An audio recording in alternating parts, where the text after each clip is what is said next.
on? Yes, I can hear everybody. Good morning. Thank you.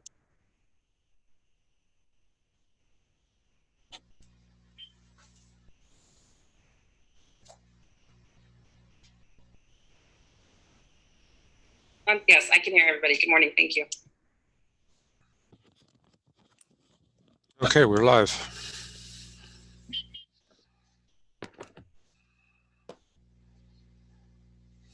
Okay. Well, good morning, trustees. It's a pleasure to see you all here today for our special workshop on our school reopening. I believe you all have had a chance to receive your agendas. They are sent to you through our traditional methods. And I wanted to call out before we get going on the agenda that we do have public comment, a public comment period listed on the agenda that sort of precedes the meat of the presentation. But at the board's discretion, we can also add public comment after the presentation, as may be, if it's the board's pleasure. Thank you, Dr. Rogers. Yes, we're actually only going to take comment on the agenda item, not on other items that are not listed on the agenda. So we'll be skipping a public comment period. We'll be going into the presentation on item 3A, and then we will take questions and comments on that using the phone number that we're going to provide. Perfect. Thank you. So let's go ahead. Thank you, Dr. Rogers. Let's go ahead. I'll officially call at the end. Call the meeting to order. And Ms. Kazakos, can you call roll, please?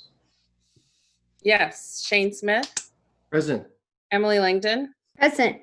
Adam Cox. Here. And Jessica Kazakis, I am here. Thank you. Will you please lead us in the pledge? Yes, if we would please stand for the Pledge of Allegiance.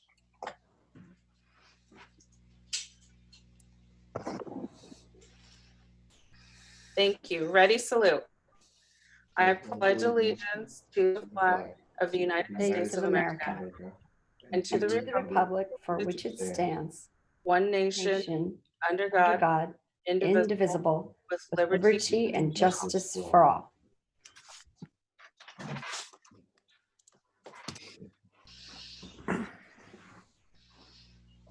Thank you.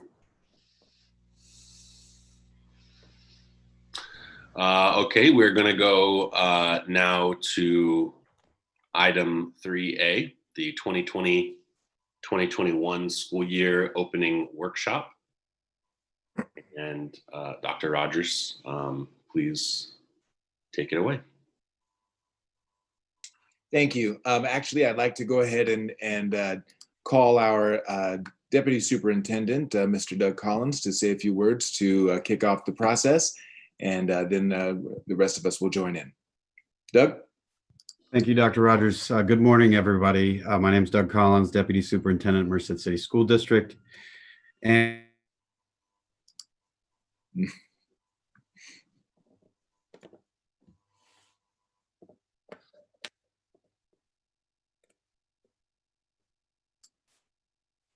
community influenced our plans. I do want to stress that the situation continues to be fluid and that our focus will always be on what is best and equitable for all children. We received new guidance yesterday that led us to modify our plans once again. As the pandemic continues to evolve, our plans may be updated to ensure the health and safety of all students and staff. I'm excited to share with you that parents will choose whether their child goes back to school full-time while following public health guidelines or engage in a distance learning academy 100% online. We are confident that both models will meet the needs of all students while providing world-class teaching and learning.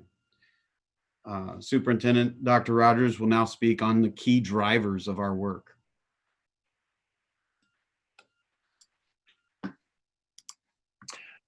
Good morning again, everyone. I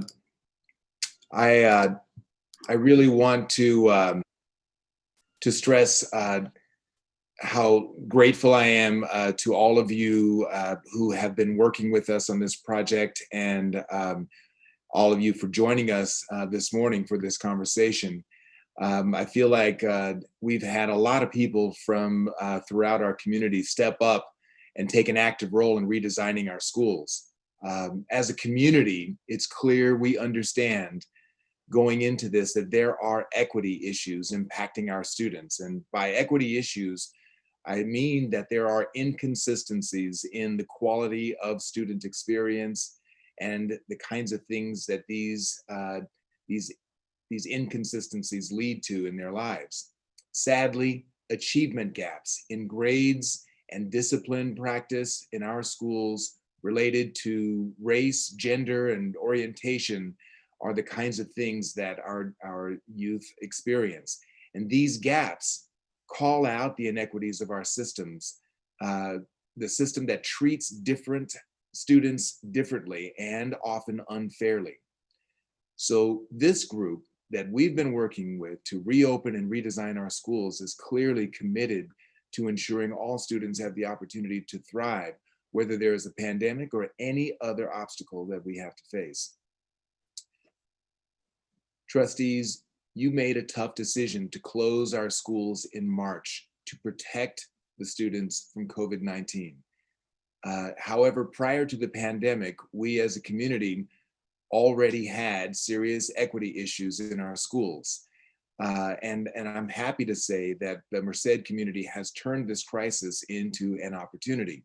We've worked together to raise the quality of teaching and learning to higher levels while keeping students safe. And you're going to hear about specific design elements and cutting edge application of technology in just a moment. But I also want to stress that while we have a very specific set of designs that we're presenting to you and to the community at large today, we've actually worked through several different models. We've come up with unique block designs and interesting distance learning combinations.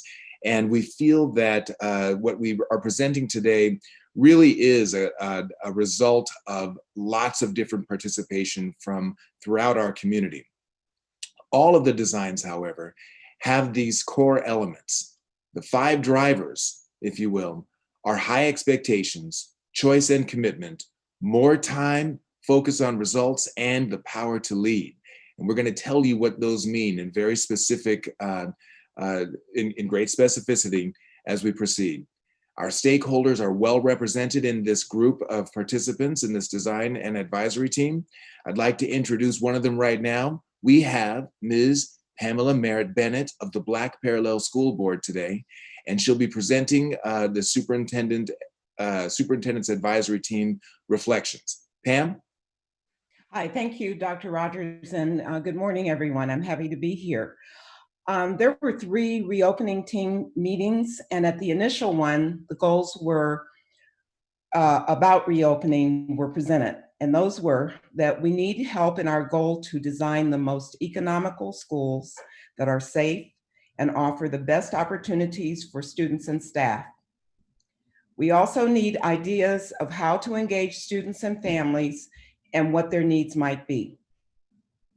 A brief overview of COVID-19 emergency educational program was presented, along with an overview of possible general schedules for reopening. So what had been done as an emergency set of procedures, and then what some possible schedules might look like when school reopens.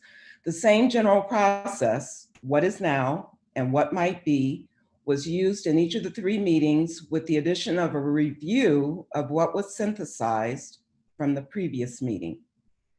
4 general topics were mentioned more than others in each of the meetings. In frequency of discussion, they were equity, communication, technology and access, and parents or families. As a community member, I was pleasantly surprised and relieved that from the very beginning, there seemed to be a consensus that equity should be a cornerstone of the reopening plan. At each meeting, the floor was open for ideas that would meet the stated goals. The process was very open to ideas, whether they contradicted the priority of the goals or not. At some point, of course, the goals were kind of out of sight, out of mind, and there was a free flow of ideas. It was really enjoyable to participate in that. Most of us were sensitive to the need to allow everyone to speak, and the chat provided a way for that to happen. Lots of ideas were given in the chat, more than in the meeting itself, as a matter of fact. At least for the first meeting, that's how it happened. I was happy that the meetings were organized such that maximum participation of team members was possible. It was refreshing to see that meeting facilitators were committed to recording everyone's ideas. It was clear that honoring everyone's input was important to them. I appreciated that a lot. I felt that my voice wanted to be heard and was heard. I expressed a concern that a couple of ideas around equity that had been voiced and that I thought were important had not been heard. Dr. Rogers affirmed that the ideas had been heard and were in fact concurrent with thinking that was being used to ground the master plan. Overall, this was a very positive experience for me. But the proof, of course, is in the pudding.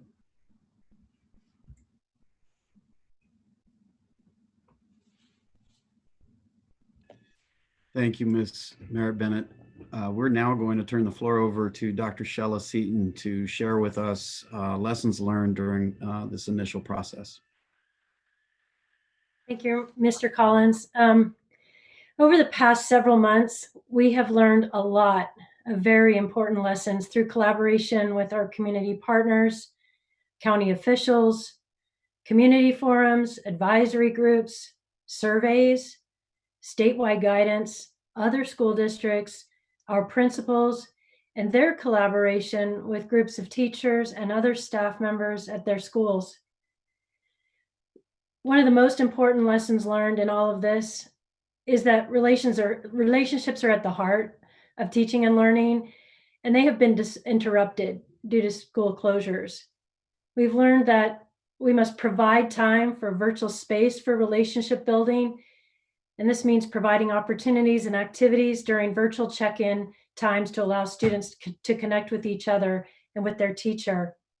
This is something that we could have done more of during the last 2 months of distance learning, and this lesson learned is shaping what we are doing for our summer distance learning program and for other options that will be presented for coming back in August.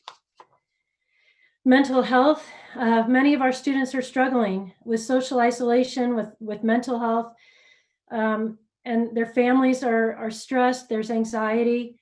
Some are facing unemployment and financial uncertainty, while others are working long hours at essential jobs and trying to balance work from home and helping their children with school. We have and will continue to do more reaching out to students and families one by one. Our counselors, behavior analysts, and other staff have and will continue to do more to support our students with virtual time together and provide them with the resources that they need to feel a sense of well-being during this difficult time. Much of what I just shared to you, I learned through a survey that came to us with over 1,000 comments from our community about what are the varying types of experiences that happened over the last 2 months. And this was a very important source of information for lessons learned for us. Our students, one of the most important lessons here is that it's essential that we prioritize certain student groups. Our students with disabilities, our English learner students, students who need supports to engage in learning, students who are in need of social and emotional support so they can access learning, just to name some. Many students need more support to succeed. And we've learned about these inconsistencies in the student experience in distance learning, and we're very cognizant of the impact this has had and will continue to have on their future achievement. These differences in student experience have disproportionately impacted our students with disabilities and students from low-income families, foster and homeless youth. To address this, our future designs prioritize these groups, and our students who need more support will be given more support and the supports they need to succeed. We will do more to provide parents with the knowledge that they need to effectively monitor and support children learning at home. We are going to provide training and resource that will support this access to the digital classroom and teach them about this virtual and learning environment. This is an opportunity missed for us that we cannot miss going forward. And we'll ensure that there's sufficient tech support for any distance learning opportunities that we have. So high expectations and rigor are critical of high quality distance learning as they are in our in-school learning environments. These are also essential mindsets for teachers and leaders when we return to school in August. We have ground to catch up, and we cannot waver in this promise to our students. In this response to these lessons learned and a commitment to looking through an equity lens, we have developed our plans, not only for the summer distance learning program, but also our plans for returning in August. Thank you, and I'll turn time back to Mr. Collins.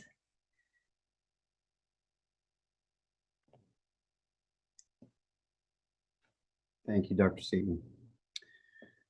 What you see before you is the foundation of the work we've been doing as a school district, following the guidelines of the Department of Education, Centers for Disease Control, Merced County Public Health, and Merced County Office of Education, in conjunction with our ongoing engagement with community and district stakeholders, as referenced by Dr. Seaton previously. This pandemic is requiring new levels of flexibility for educators everywhere. Merced City School District's priority is to provide a safe learning environment and excellent academic instruction for both face-to-face and through distance learning. All students will attend school daily within the in-school option based on all safety protocols to receive robust, standards-aligned instruction with rich online tools to support students when working on projects at home.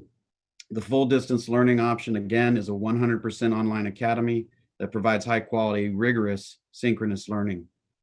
Families may choose between the in-school option or full distance learning. It's important to begin, as a family, to begin considering those two options now.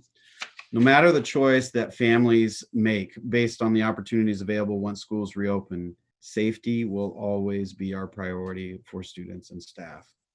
I would like to now give an opportunity for two of our principals, Julie Rivard from Hoover Middle School and Don Hubble from Fremont Elementary School, to speak to some of the design elements of the changes beyond the safety measures.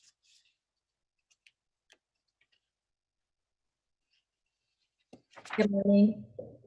I am Dawn Hubble. I'm the principal at Fremont, and so honored and humbled to join you all here today. Thank you for having us. Merced City School District has the highest expectations of students as well as our staffs.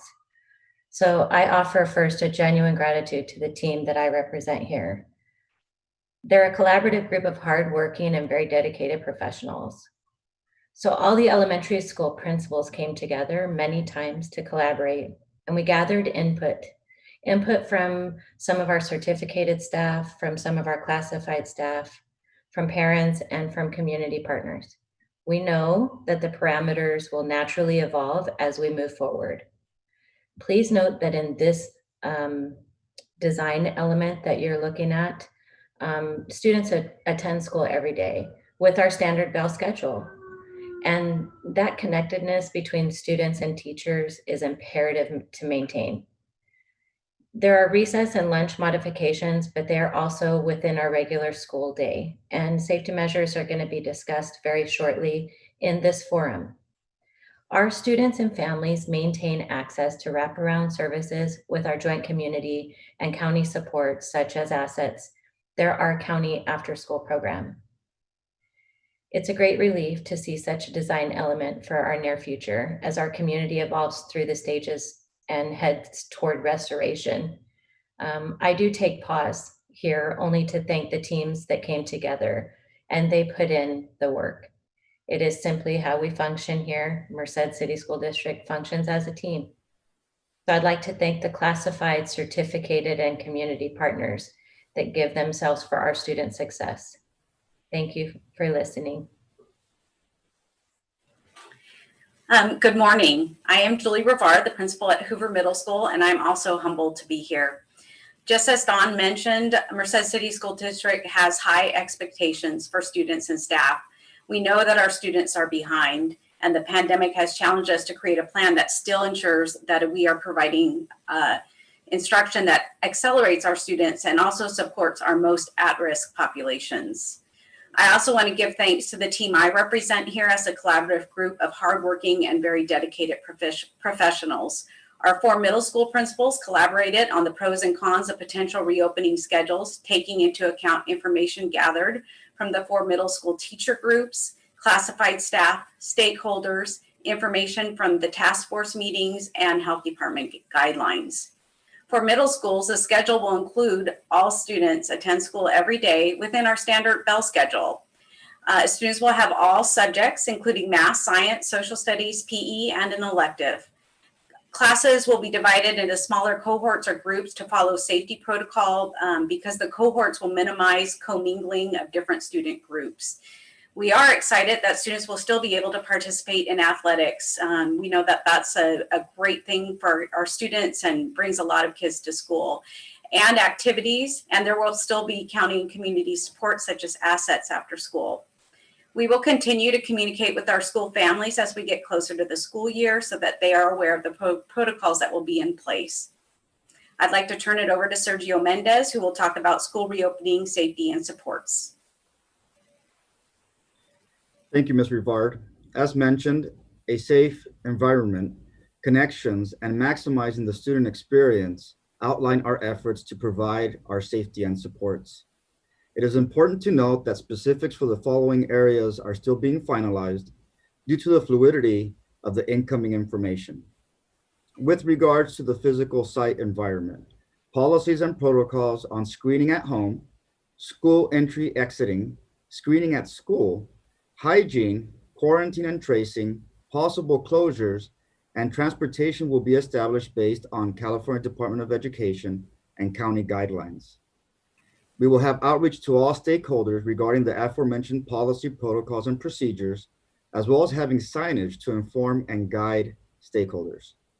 Delivering this message is important because items such as self-screening at home will help preventative measures at school. Another consideration is the significance of communicating items like the modified entrance-exit criteria, since it will be in stark contrast to what we do during a traditional school year.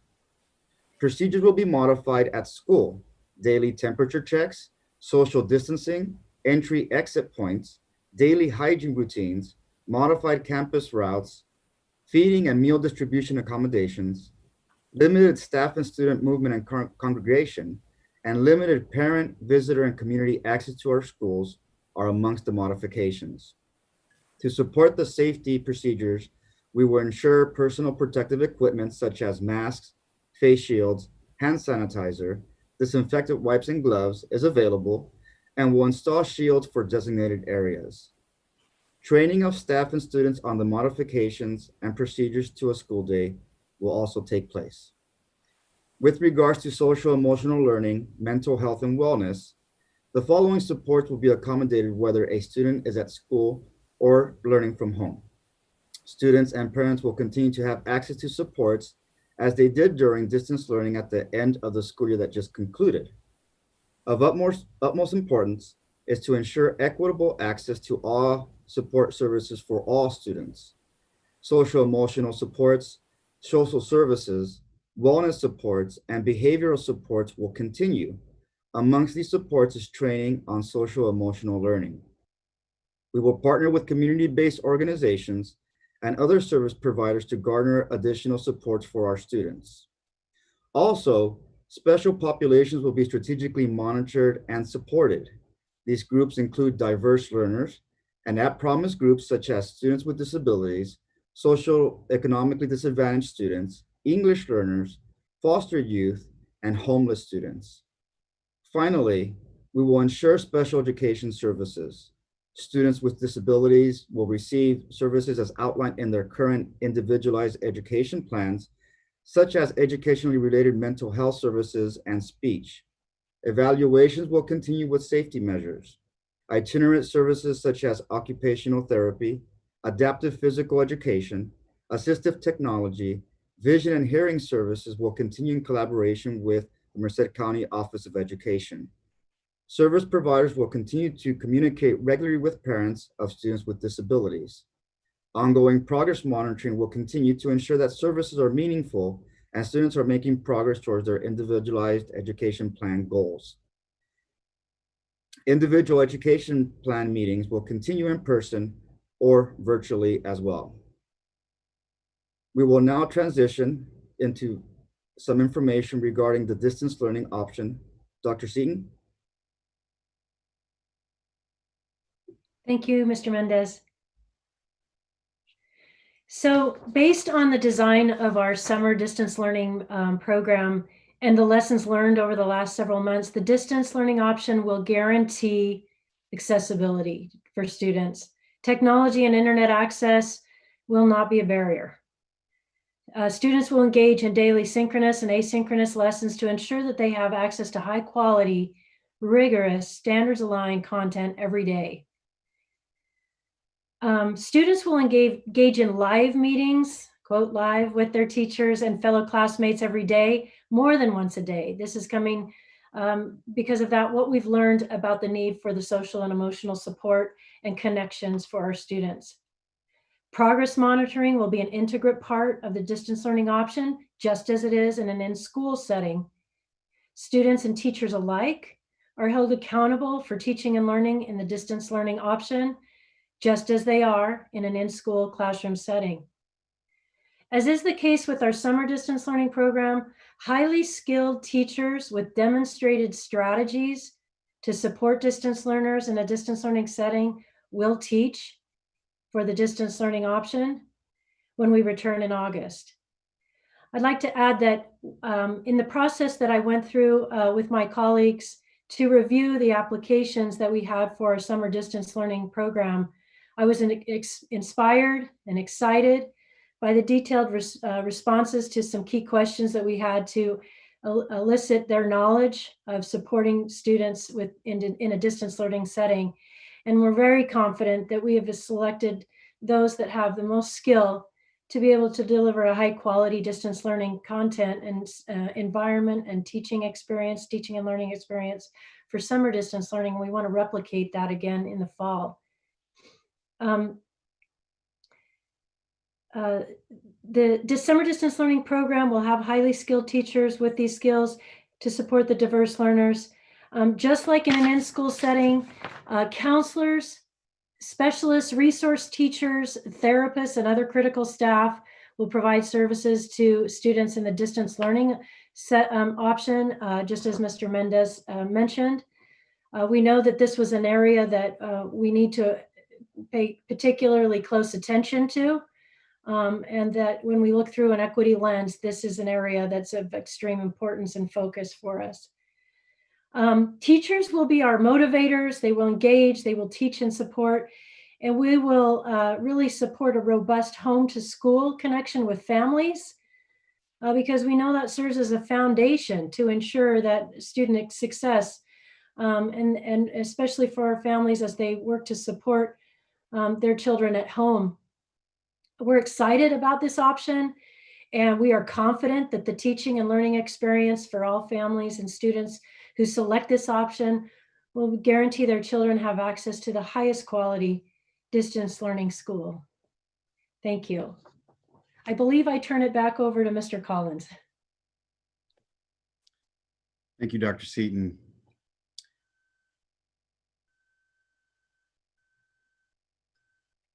We wanted to provide just a very general timeline as August 12th, the first day of school for the 2020-21 school year begins.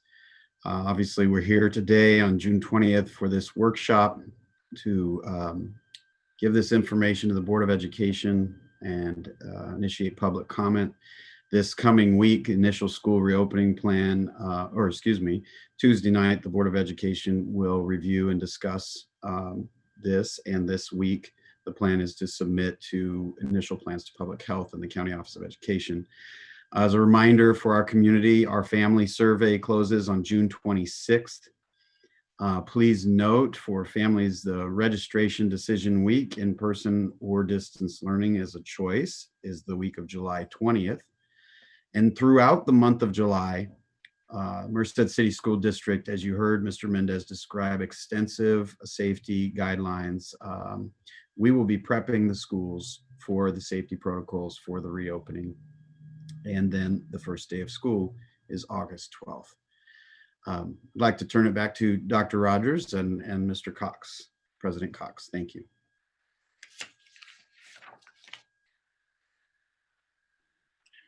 Dr. Rogers, do you have any comments right now? Well, I just want to say, first of all, thank you again to our staff and our community stakeholders who have been engaged in this process. Trustees, as you can see, there's just been a lot of collaboration, a lot of thoughtful work going into this. It was mentioned a number of times that this is kind of a fluid process, and that has really contributed to the ongoing innovation and design changes. I want to point out that we have this, for example, very robust digital learning or distance learning opportunity available to families. Recognize things are changing with the virus, and we could have another outbreak, and it could drive us back to the drawing board, perhaps with the need to expand distance learning to include all of the students. We might be in a situation, as we had to deal with in March, where we have to close the school buildings and transition again. I just want the board to know and the community to know that we are prepared for that, we're planning for that contingency if it does in fact develop. All right, thank you. I think what I'm going to do now is go through the board members and ask them for their questions and comments. And then we will invite the community to call in. And I know that we have a number that folks can call into the Zoom meeting. And then I'll probably bring it back to the board and staff for any last comments before we adjourn today. So with that in mind, I'll start. Dr. Smith, do you have any questions or comments right now? Thank you, President Cox. I've been taking notes. I have a number of questions, but before I do, I wonder, maybe Mr. Mendez is the right person, or Mr. Collins. Can somebody drill down about what safety protocols on campus look like? And in particular, I'll bet you everybody watching this on the YouTube channel wants to know, does my child have to wear a mask? Are teachers going to wear a mask? What does that mean? So maybe if somebody could just drill down a little bit on the granular details about how we're going to keep our school sites safe. Thank you, Dr. Smith. Let's see. I'm going to ask Sergio. Would you speak to those additional safety guidelines that Dr. Smith has brought up, and then maybe we can hand it off to either of our principals to describe what that might look like on a day-to-day basis on their respective school sites. Yes. So to answer your question as best as I can, Dr. Smith, so a day at a school site will look, obviously we're going to have the temperature checks before entry for students and staff. And then we're going to have personal protective equipment available for all stakeholders.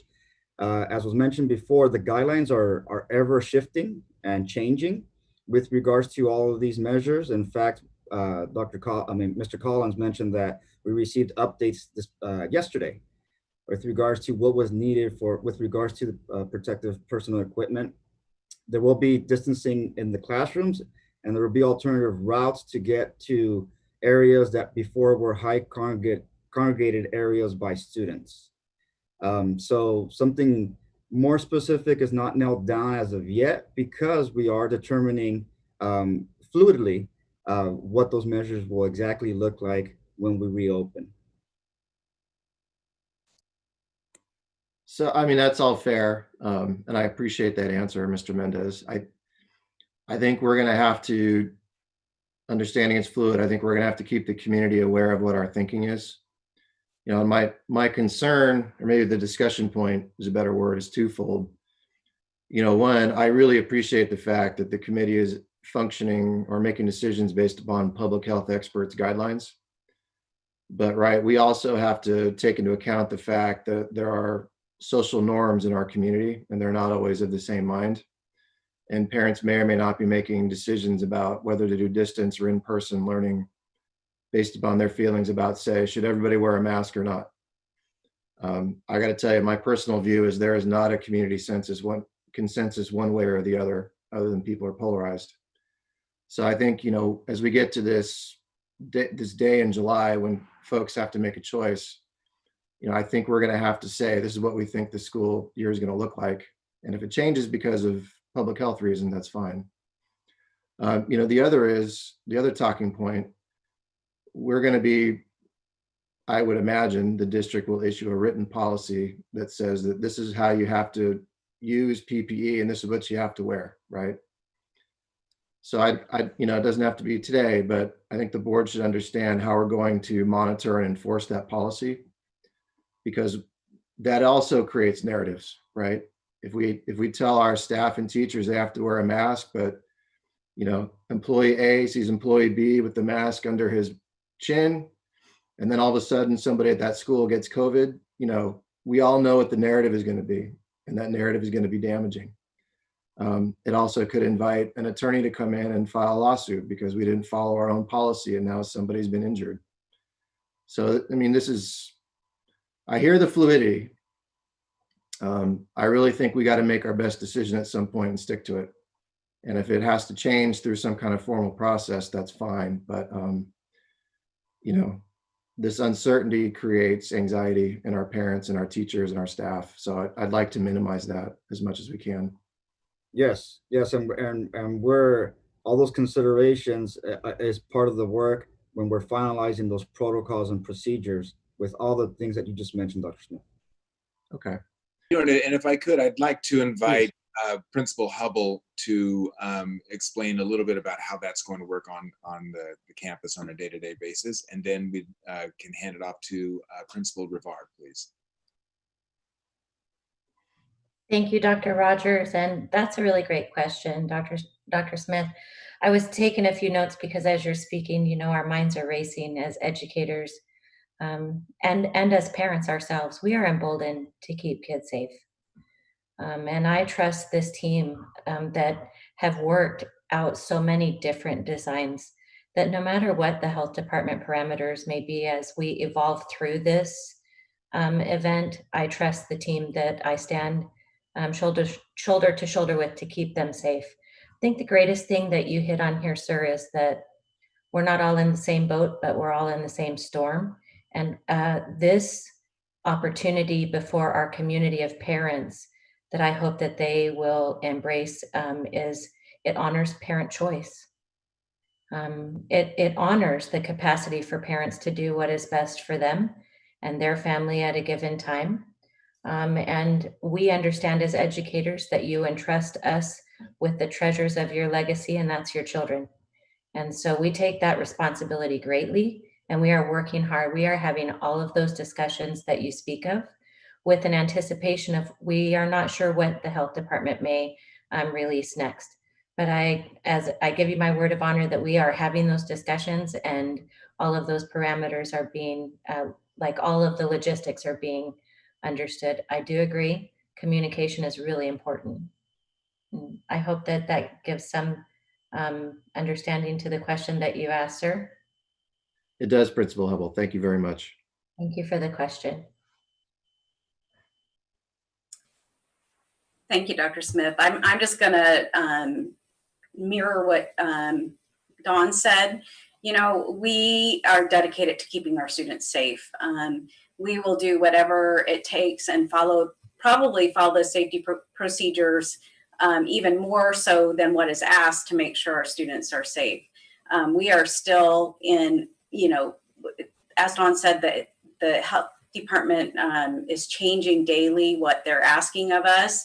And so it makes it really difficult for us. But I think what you and the public need to understand is that we're going to do, we know that there's risk for them coming back to school. There's risk for our staff, there's risk for us, and we're going to do what we need to do to follow those procedures, and maybe even more so to make sure that our students and our staff are safe. A little bit of it is a numbers game though, because as people choose distance learning, you know, we have to work with the numbers, right? So we have to figure out how to divide our students into cohorts, small cohorts of groups, so that they're not commingling. So our goal will be to, you know, put students into smaller groups where they'll follow each other, or they'll stay in one classroom, right? And the teacher moves, so they're not intermingling with so many students. So if there happens to be somebody that tests positive, it might narrow what we have to do as a school. You know, we might just have to close down a certain cohort of students instead of the whole school. I'm not sure if that's possible. That's kind of what we're looking at. But all those PPE, hand washing, all of that we're working on, hand washing stations, the sanitizing gel, all of that PPE, we are working on getting all of those into our schools, shields for our office workers. All of that is in process, and it's hard to speak to an exact plan because everything is changing so quickly that we're really just working on it as fast as we can, and we will ensure that our students are safe. I hope that helps. No, it does. Thank you, Principal Rivard. I mean, everybody's focused on the goal, which is really helpful. I think it's a great team. You know, just to follow up thought on that, and then I'll move off of this topic, but, you know, consider what we need to also be asking of our public health officials. I'm a little bit dismayed to see the county dismantling their COVID monitoring and response apparatus. That's basically pushing costs onto us, right? If they're going to reduce the amount of testing in Merced County, reduce our ability to do contact tracing, you know, that forces the rest of us to have to assume that everybody is just a raging virus factory all the time and then take precautions based upon that. A parent pointed out to me that, you know, in however many years it takes for science to come up with a rapid response test, you know, we're basically acting in the absence of data, which is not something that this group of people on this Zoom really likes. So, you know, I think we can also ask of those who are giving us guidance and ask them to do maybe a little bit more for us. Let me move on. So we talked about safety protocols, and we talked about diverting resources to the kids with the most need. And I agree with that approach. I mean, I think pandemic or no pandemic, that's the right approach to take in our district. A couple of questions about what the in-school instruction looks like. Are we thinking that kids will be assigned to a classroom just like normal, and then we'll subtract kids out of that classroom whose parents opt for the full distance learning, and, you know, other than maybe shielding kids during recesses and lunch, it's going to be classroom as normal except for the safety protocols? Are we thinking about some more kind of artful creation of a class unit? Maybe somebody could speak to what that looks like.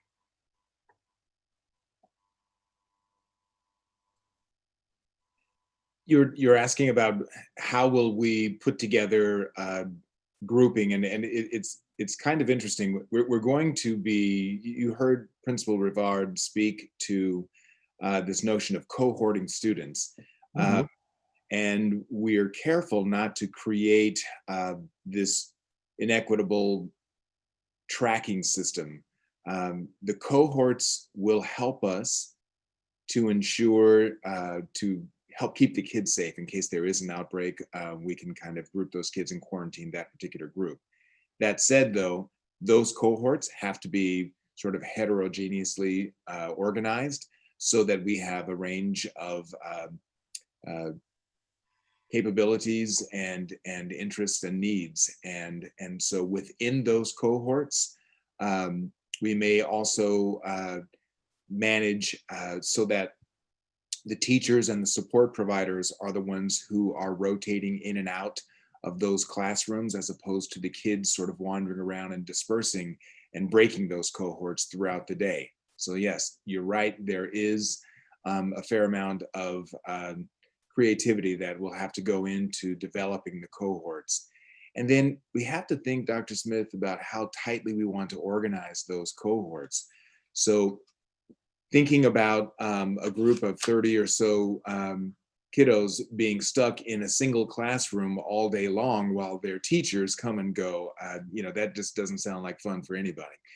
And so we're trying to figure out ways to localize all of their services so that maybe it's not just one room, but maybe it's a series of rooms or an area of the campus that we can keep controlled and allow for some natural human movement and flexibility. So a lot of creativity. Details will be forthcoming, but the cohorts and heterogeneous grouping, those will be the drivers for this particular aspect of the challenge. Okay. So at the elementary level, we would normally have, let's say, 30 kids in a classroom, and there's an algorithm or a system for populating each teacher's group of 30. So now, I guess the question is, how does the cohort concept relate to a classroom? So my daughter's 4th grade class, she'll have probably 32, 33 kids in it. Some percentage of those parents will opt out, at least at the beginning. So is her teacher's class, however many kids would have been in the class to start, minus the families who are opting out, is that the cohort that we, the cohort unit that will exist throughout the year as long as we can keep the school open? That's correct. Principal Hubble, would you like to add a little bit to that in answer to Dr. Smith? Yes, and thank you, Dr. Rogers, for giving me that opportunity. That's another great question, and one of those mathematical, my brain functions in numbers so much better than words. So I want to address that, we have a lot of input from a lot of our families, and we're looking at other models to see what percentage of families are looking to what works best for them. But really here, I just want to drive home for you, sir. We have done so much work. We are truly prepared for wherever we are. So if the health department says in a classroom, we're going to practice 3 feet social distancing, then that's what we're going to do. And we have a plan for that. And if they say 6 feet, I want you to know that we have had those discussions by which we say, what does this look like?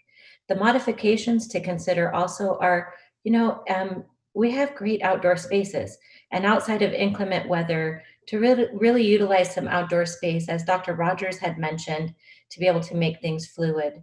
Our recess and lunch are modified. Right now, we're really looking at, for the student, what do those brain breaks look like? Because we still need them. So to ensure that we are following those parameters that the health department has. So in a 4th grade class of 32, 25% of 32 is maybe 8 students that may or may not leave. And the social distancing inside of class is really one of those routines that our master teachers are very capable of establishing, like they do at the beginning of the year with all of our routines. Even our really small children, with a little help of some logistical things like marks on the concrete that will help us maintain blacktop indicators, and our really small children, some of them use the linking ropes that have the handles in them. Every other desk. The great thing about elementary school for you to consider as a parent is that we don't share our desks. We don't have children coming and going, and those hard surfaces that your child sits on, that's her desk. And the textbook inside is her textbook. So the cross-contamination concern really is minimized more inside of a classroom for the younger students who don't have, where we're rotating the teachers into the middle school classrooms. We don't have that restrictive requirement. But I just want to pay homage once more to let you know, and with transparency to let you know, I have watched this team. They are so smart. and what they bring to the table for the way of designs with all of these things, it truly is humbling. So I have no doubt at all whatsoever that we have a plan already. We're just waiting to see when the time comes, where are we as a community? Because as Dr. Rogers said, that could be fluid. Sure. And so I appreciate all that, Principal Hubble and everybody else. I mean, I think this should also be on the list of when we get to decision day, hey, community, this is what we think it's going to look like. Maybe switch gears to distance learning. So one of the concerns that the board heard both individually and a group from our teachers is that they had, frankly, just way too much thrown at them during the last distance learning cycle. So is the model going to be that we will have a teacher group who is dedicated to distance learning, and they'll effectively have like a remote classroom, so to speak? Or are we thinking that our in-person teachers will also somehow be doing distance learning? No, the distance learning model we'll have teachers exclusively committed to the academy, and they will not be doing in school teaching as well. So we'll have this dedicated group of teachers committed to the distance learning school. Now, that's not to say that if we have an outbreak in a cohort or a school, that our teachers and principals in that setting need to be prepared to transition seamlessly. So even just yesterday, we were meeting with our principals and learning directors around all of the online, our core content resources. The trainings have continued this summer to support. We have a really robust training session for teachers for summer distance learning. We're organizing all of the material, the 100 sessions we did during the spring. We'll drive trainings that we'll be doing in July and August for all teachers, because at any given moment, we have to be prepared to have any teacher of a particular cohort seamlessly go into a distance learning setting. But the initial academy that we established for families that choose that option, those teachers will be dedicated. And those teachers will be selected based on a demonstrated skill set that they have to deliver that. Now that's, we expect it of all. So we're not giving up on pushing for excellence around distance learning skills for all of our teachers. So this is in the back of our minds, something we know we need to do. And we've lifted up the principals to give them a level of accountability for monitoring the online work for any cohorts that have to go in that direction in the fall or beyond. So Dr. Seaton, you raised an interesting paradigm. And I would imagine that the Summer Learning Academy could help train some of our teachers, but you're almost talking about having master teachers, people who are developing master teaching skills in a distance learning set, who I would suppose can then, help others if and when there has to be a transition. They haven't heard it yet, but one of the ideas we have is to do a lot of collection of videotaping and just some less, visual lessons for other teachers as these teachers are doing their craft this summer during summer distance learning as a tool for teaching all staff. And we're hoping they, will support that, because there's nothing more powerful than a visual support of one of their colleagues doing the work. And so we plan to leverage that group. They're just a wonderful group that we've found to do the summer distance learning program. So, I mean, I'm not the expert here, but I would just want to shine a spotlight on making sure our teachers are over supported when they're in the distance learning environment. Another concern the board heard, Dr. Seaton, I'm sure you heard it, was that particularly early on, the suite of software tools and the platform kept changing. And the instructions about how to teach kids kept changing to the point where, I mean, basically, and thank God for these people, but our teachers were either taking it upon themselves to do some synchronous instruction and give kids assignments and check in, and we had other teachers who were not. And I've talked to families, they've got different kids at different ages, they had a very different experience. One child had the former, another child had the latter. So I think, whatever, you're the educator, not me, but whatever the answer is, consistency of support and direction, I think, is key. Otherwise, our teachers get frustrated, our parents get frustrated, and the system can break down. So You're absolutely right. That's what led to the decision to focus in on those platforms, Seesaw, Google Classroom, and Google Meet, and create the expectation right out of the gate for summer distance learning with some very specific content that will be used, driven by our core adoptions to ensure that it's as standard designed as possible. Those were definitely lessons learned that informed the design of summer distance learning, and they'll be replicated in the academy. okay. It also supports the ability to help families, because if there's too much diversity out there, when we try to put together maybe some tools or trainings or videos to support families to how to log in to do this or how to monitor, if we have too much variation out there, it makes it very difficult to support our families as well. Yeah. Well, look, I mean, I maybe get a little concerned you might do too good of a job. I've been a little bit bemused seeing, friends that we know and other people in the community. It turns out they're just fine locking the door and having the groceries delivered to the front step. Maybe think about what the expiration date on this looks like. One last question on distance learning. These are all inputs, and we're at the stage where we have to focus on that. How do we know it's working? How do we know kids are learning? We've got to do progress monitoring. We've got to have assessments in place, and we need to do them from a distance. There's no exception for that. There will be assessments in a distance learning model. Progress monitoring will be part of it. And, it will be, assessments can be monitored virtually.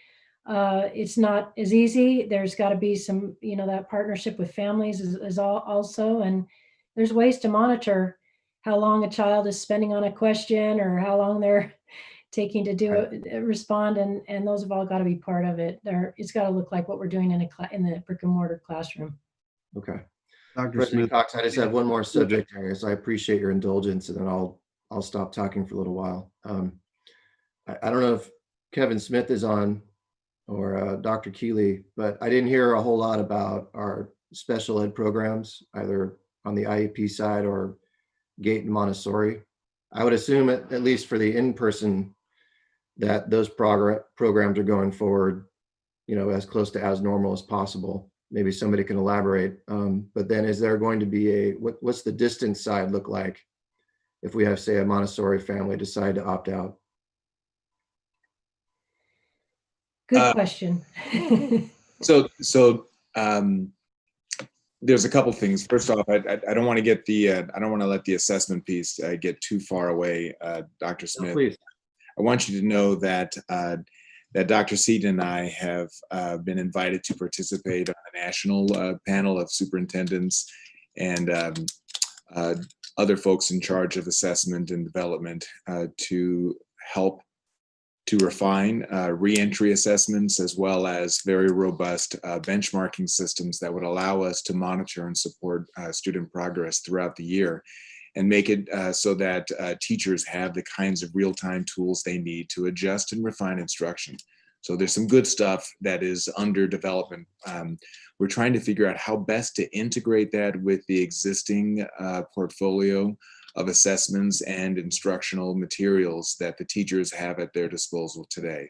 So that's a little bit complicated, but that work really is happening, and there's some promising results there. Regarding sort of special populations and special programs, you might have heard or noted in the presentation earlier that we have a lot of confidence, frankly, in our ability to support special education and support the IEP accommodations and modifications for our students, both in the in-school, a little bit more of a traditional setting, though cohorted, as well as on the distance learning. And I don't know if Dr. Pon is able to speak to some of the other specialized programs that we have, but Dr. Pon, are you able to comment on some of the other work that we've been doing for Montessori, GATE, and other specialized programs? Thank you, Dr. Roger, for the opportunity to speak here. Yes, Dr. Smith, the experience over the past 3 months really given us some opportunity to see what changes or options available to support different student population, in particular student with student with disability. In fact, we have been holding IEPs, completing updating all IEP either virtually or in person. And speech therapist example, therapy is an option that we have developed over the experience over this past few months, so that we will be able to offer that to both in-person services as well as virtually to students for speech and therapy. GATE program, similarly, as we are working with the principals to develop strategies that we can support all students based on their needs, whether it's the GATE, a student with disability, or our Montessori program. And well, let me just step back. So Dr. Pond, I mean, you probably should take a victory lap along with some of your colleagues. I mean, I don't know that the public is aware, but I'm very proud of our administration making sure that our Montessori and GATE teachers are getting certified in instructing in those programs. I would imagine, Dr. Pond, that our now certified instructors are also able to develop instruction that fits within the teaching concepts of either GATE or Montessori, and can also take a lead role in delivering that content to kids. Okay. President Cox, I think I've talked for probably close to a half hour. Hopefully I asked a lot of questions that others were thinking, but I think at this point it's appropriate for me to cede the floor. Thank you. Thank you, Dr. Smith. Dr. Langdon, do you have questions or comments? And again, I'm sorry to interrupt you. Actually, just for people that may be tuning in, just to let everyone know what's going on, we are going through and asking questions of comments of board members. We will then open it up for public comment and public questions using a phone number for you to call into. And that is what we are currently doing for those of you that have just tuned in. So Dr. Langdon, please. Thank you. Yeah, this is called a workshop, right? Which is a difficult environment. So I just appreciate everyone's being here and the information. I feel like, it sounds like our job is to ask some questions that we think people would ask, but I'm feeling that this is the one chance for people to call in and ask questions. So I have a couple quick questions that I think will be on people's minds. And then I would like to cede the floor to the public who perhaps is trying to call in. This is their only chance, other than I'm super thrilled to hear that the survey went out. I mean, I got it and that it was people responded to it. So I appreciate the communication mechanisms. I think this mechanism, I thought was designed for the public to call in. So let me just say a couple really basic things. The first is just, I need to just say, I appreciate the collaborative nature of the team. I think that's exciting to see. It is encouraging. It takes a lot of different minds and perspectives to get eyes on something this complex. So I appreciate all the work and discussion. And I've been part of the, what ifing, and you make a decision and then you realize 2 days later something is announced that made that decision moot, and you never get that time back to, you've spent it. So I get the energy spent on this is hard. It's not necessarily paying off, but it's important. So I appreciate the work that's being done. I also appreciate the initial acknowledgement of some of the misses of our foray into distance learning, which was, no one wanted to do. That was a absolute crisis reaction. People did what they needed to do. And what I hear in that is that we've been learners, which is all along what I've hoped for. And I'm glad to hear I got, board members got a heads up from Dr. Seaton's announcement that in seeking out the summer program teachers, they learned what people have been doing from their kitchen tables and maybe back bedrooms, figuring this out. And so getting to use Summer Academy as a laboratory to get better and hone in and fix the mistakes that were made because they had to be made. That's what learning is about. And so I want us always to be learners. I like to hear that we're figuring this out and we're listening to the people who are doing this work and fixing these things that we can in real time. So that's exciting. I had some let me go to, of course, I've got a list of questions here too, right? So Dr. Smith got some of the questions answered about who delivers the distance learning. It sounds like there is a dedicated team of people. There was a note that made my ears perk up about the tech support, because we have heard in the initial foray into who got out there in April and May and figured this out, that the TLs were supporting some of our teachers, that the TL might have called a family and talked them onto the technology, that the teacher, didn't have the bandwidth to do that. So I would like at some point today for someone to talk more about what that tech support looks like, because that was a gap. And unless we have a new fix, I'm worried that it continues to be a gap. So that's my first question, I guess, is just about tech support. But I do have just I guess another question that I'm thinking people are going to ask, which is July 20th is this decision date, and things will evolve and people will be watching and waiting and deciding. But then what happens if you want to change? What is the pivot if we decide a family wants to do distant and it doesn't work? Can we show back up? If a family's in real time in the classroom and it's not working, can they jump to distance? What is the toggle back and forth? Because this information is unfolding, and maybe parents and children's choices need to react to that too. So those are my first two quick questions. Someone please talk about tech support, and then this choice as this evolves, can the decision evolve too? I think Dr. Seaton is going to address the tech support. Okay. Dr. Langdon, and regarding the choice, currently, as it stands, we would, of course, allow for parent to change that. Our goal and our plan right now is that will be available at the quarter. And part of that is because of you changing teachers, grading teaching, that's a natural break. And that actually kind of leads to something I haven't been able to get a comment in to respond to. Part of what Dr. Smith said, and it's really for the whole board as well, is that we are very clear on the need to ensure that those protocols and information, such as what Dr. Langdon just asked about, well, what if I want to change? And then what are these protocols going to actually be as far as a policy and expectation? That will be information that parents have in their hand for the decisions that they have to make at that time. All of those things are under development. You heard all the different options and discussion that Mr. Mendez provided earlier. But we do realize that has to be a point of information for parents to look and decide.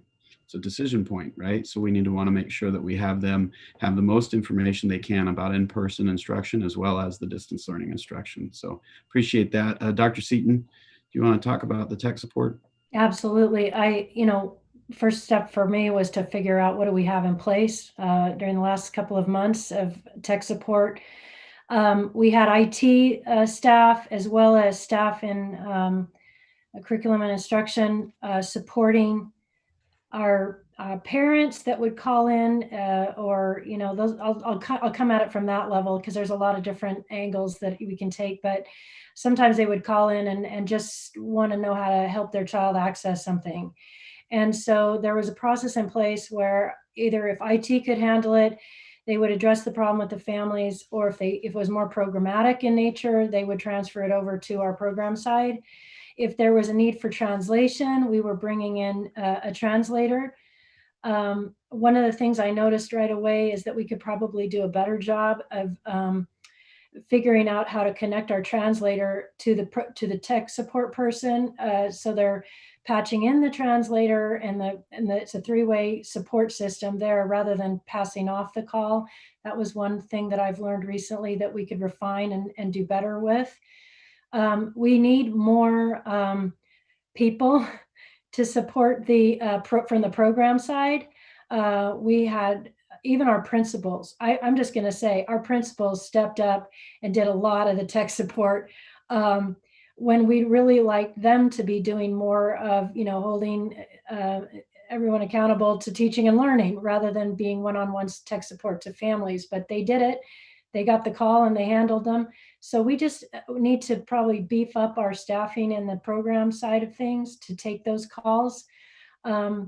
And also create a little bit more of a better of a structure for how calls are transferred between IT or program staff, and translators are supporting that process.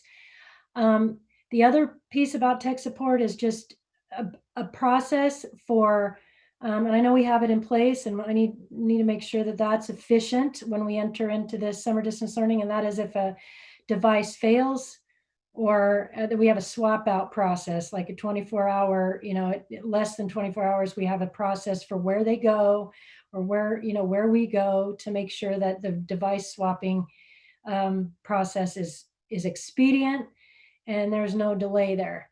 So those are kind of the things that we're addressing, that I've noticed in the system that we had, that we can refine and do a better job of. Thank you. I feel like in times of change, you cannot over communicate. So I really, I hope that there continues to be, opportunities to ask questions and ongoing dialogue. This is evolving, and I feel like we've gotten a first step in what the plan is, and in many environments I'm working in right now, everybody is working on kind of scenarioing this up, like if this, then that. And so the decision tree is continuing. And as we take a step forward, people will say, okay, so now what? Okay, so now what? So, I urge you as a district to find the robust communication mechanisms and use them. Even if you think you've communicated it, you need to remember that, it's everybody's dealing with stuff. And so the more you can communicate, the better, and to just quell the rumors. And if we get misinformation, we have to re-push out new the correct information. Maybe it was interpreted and it wasn't clear, or it wasn't, we didn't have enough information, so we said something and it goes a different way. So the onus is on the district, on us, to over communicate and to have the mechanisms available. So I appreciate this, and I want to just ask if there, I want to cede the floor. I think that there are, I heard that there are over 300 people watching, so I'm more interested in community calls. So I'm finished. Let me, Dr. Langdon, if I may, I really want to respond though to the piece on the communication. That message is received, and I want you to know that we are making an effort as an organization to certainly firm up, improve the way we communicate, but also how well we listen. We want to understand better how our Thank you. Absolutely. students, our parents, our teachers and staff, how are they all experiencing this system? There's no doubt in my mind that our administrators, our staff, they're all working so hard, and they're doing their best to create and to innovate. But we're probably not going to hit a home run with every one of these, not on the first try. And so it remains important that we be able to work with our community-based organizations as well as our stakeholder groups to understand what they're experiencing. We'll keep after that. So two-way communication. Thank you very much for that guidance, though. We wanted to get to public comment. Is that right, President Cox? No, I'm going to continue on to see about Ms. Kazakos, and then we'll open it up. Thank you, Dr. Langdon. Ms. Kazakos, do you have anything? Thank you. I appreciate it. The first question I have is, we are a very diverse community. And so how are our Hmong and Spanish speaking families accessing this meeting right now? Actually, we don't have translation services in effect just yet. That's an area of development. So as we would in a live meeting, we would have our translation services. We haven't actually figured out the technology just yet. But thank you very much, Trustee Kazakos. That is a thing that we're concerned about, and we're doing our best to improve how we do this. So have our previous board meetings that we've done via Zoom been translated at this point? Or has anyone asked for them to be translated? At this point, up to this point, we have not been able to reliably provide translation services. So, We believe that we will shortly. okay, thank you. In a few minutes, we're going to open up a telephone number for folks to call in and voice their concerns. Do we have translators readily available should somebody speaking Hmong or Spanish call in? For today's discussion, we do not have translators available. Okay. How close are we to fixing this issue? I believe that we will have a live real-time solution moving forward. It was thought that there was a technological aspect of Zoom that we could be able sort of to tap into. We just haven't been able to make that technology work. So it is in the works, and probably from our July special meeting and forward, we will have that worked out, even if it's more of a low-tech solution with zooming in our actual translators that we have on staff. And what about being able to go back to the previous handful or so meetings that we've had via Zoom to be able to translate those as well? It's something we can work on. I don't know that we have that in the works, but we can look into that. Absolutely. Okay, I appreciate that. The other question I had is regarding the survey. I know I received it as a parent as well. Did that survey go out in Spanish and Hmong? We did send the survey in Spanish. Did it go out in Hmong? It has not gone out in Hmong. That is something that we could do. We could get translation. I believe, I am not familiar with who our translator is in the district, but that is something that could be addressed, Jessica, without much trouble. And we could extend the date to make sure that we have equity access to the survey. Equity, yeah, I feel like we've really dropped the ball and not, this wasn't something that we were prepared for to make sure that was in place. I know we do have fantastic translators, and it wasn't until even a couple of years ago that we recognized the importance of announcing our translators at the beginning of the meeting for them to speak in the languages that they translate in, so that the people in the audience knew to look for those people. And then, you know, we got the devices and things like that.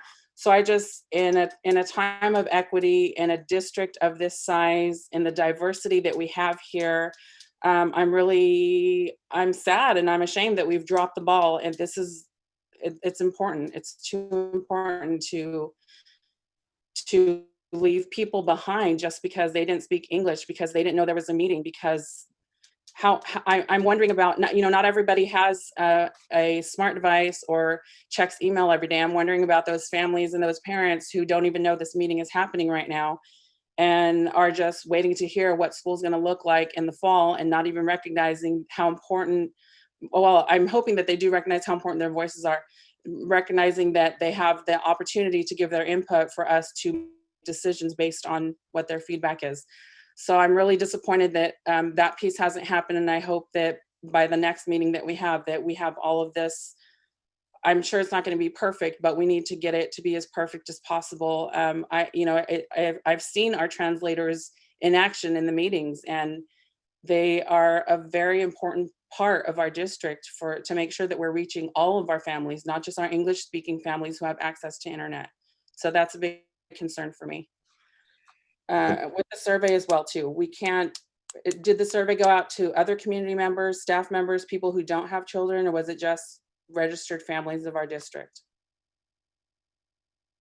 Families of our district. So we don't know what other people, or even, some children live in not just one household, and sometimes whoever registers doesn't put the other parent or guardian on. So we need to make sure that we're doing as good of a job as we can. I know we can only go on the information based on what we have, but if we're not sending the survey out to other community members who pay taxes, who are there to support us, who've helped us pass bonds, and who are there in other times, I think it's important that we seek their input as well. as well as our staff members. Did we send a separate survey out to staff as far as what they think, what input they had for fall opening? We went through a process of soliciting input from our classified and certificated staff through our principals in these initial plans, but this is an ongoing process. They are an integral part of these plans, and that is part of the structure for including them for sure. And we're going to make sure that we're continuing to include them moving forward as well. Absolutely. Okay, thank you. The other question I had was, safety's always been very important to me, probably the most important thing to me in my 10 plus years that I've been fortunate enough to be a board member to this district. And so I'm very concerned about what school opening up is going to look like in the fall if students aren't able to attend school on campus. Especially with like attendance, not only for our students, but for our staff. So if somebody is exposed to COVID or potentially, and they need to self quarantine and isolate themselves and not report to work and to school, what does that look like? Is there a different, because, in our community, the district attorney has picked up parents who their children have been truant to school and have missed too many days. So what does that look like for our students? And what does that look like for our staff? Because they certainly have, they need to earn their paycheck as well. And I know that most of our staff is dedicated to the work that they do, not just to the paycheck, but they certainly have bills to pay too. So what does that look like when they need to take time off if they've been exposed? Good questions, Ms. Kazakos. I'll try to address a couple of those for you. First of all, we know that attendance is going to look different. For children, we know that we will probably have to be relaxed in that manner as well. Our goal is that if there should be a case in a classroom, is to seamlessly move the class into the digital environment.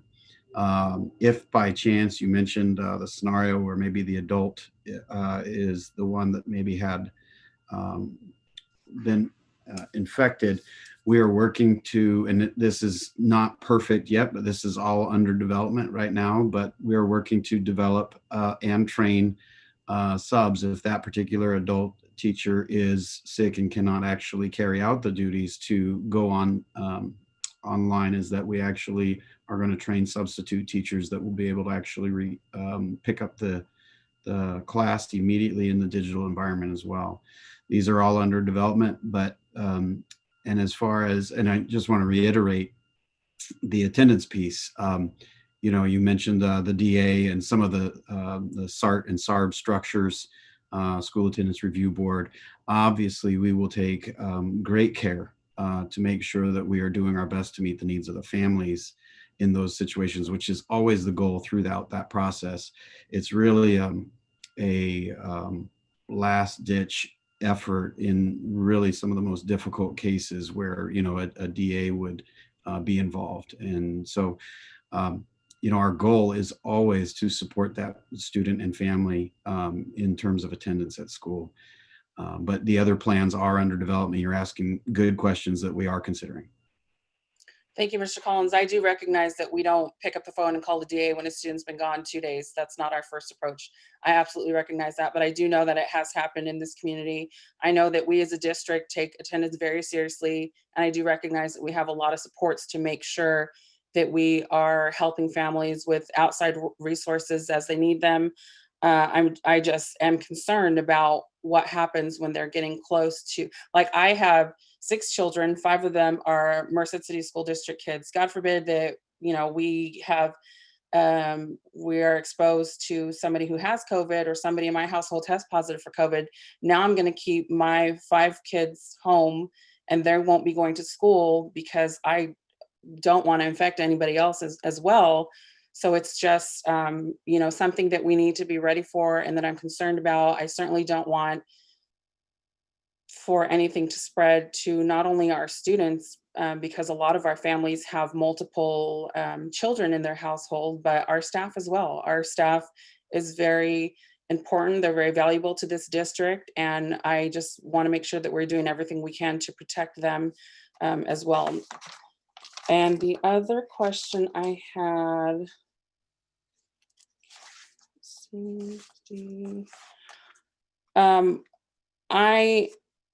I just don't know what it's going to look like for those children who do elect to go to school, or their families elect for them to go to school, and wearing masks. I know Governor Newsom has required for this point forward until he says otherwise for masks to be worn. So what does that look like for our SPED students, for our special education students, and even our smaller kids who maybe their families don't believe in wearing masks, or decide not to wear masks, so they don't generally wear masks, or those students don't go out with their families where they have to wear a mask now.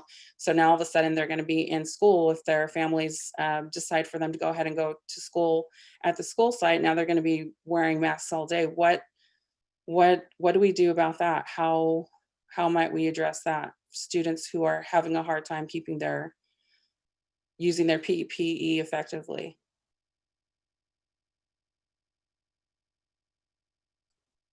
Okay, there's a couple of things there. First off, and I needed to pause, our president got dropped from the meeting, so we're kind of addressing that logical challenge. Greg, can you work with President Cox, getting him back? He's coming on now. Okay, great. So I'm going to invite Mr. Mendez to answer some of that, but I will say that we expect the adults in our schools to wear masks, and we anticipate their cooperation and collaboration. That won't be a problem. We're going to encourage the students to wear masks, but we know that the younger students will sometimes, they're just harder, and it's more challenging to get them to do that consistently, though many, maybe even most, will. There are some folks that have that experience a personal challenge in wearing those masks, and we can go for face shields and other kinds of ways to accommodate their needs. So we anticipate some creativity, and we will need some flexibility among the adults and the students to accommodate these safety constraints. Mr. Mendez, can you elaborate on that, please? Yes, thank you, Dr. Rogers. You are correct. We are determining currently, based on what we mentioned, the fluidity of the information of how wearing masks, who, when, what ages wear masks, per the most recent guidelines. So once that's determined and it's finalized to the point where we could share out the protocol, we will. That includes also what actions to take when certain people or stakeholders are not wearing the masks, etc. If we formulate a solid social distancing practices around the schools and the sites, then the personal protective equipment could become either standard or could become something where they elect to choose. But we will have a standardized approach to who wears it, at what times, what grade levels, what ages, and then some training on how that will take place when situations arise where they do not follow a protocol procedure.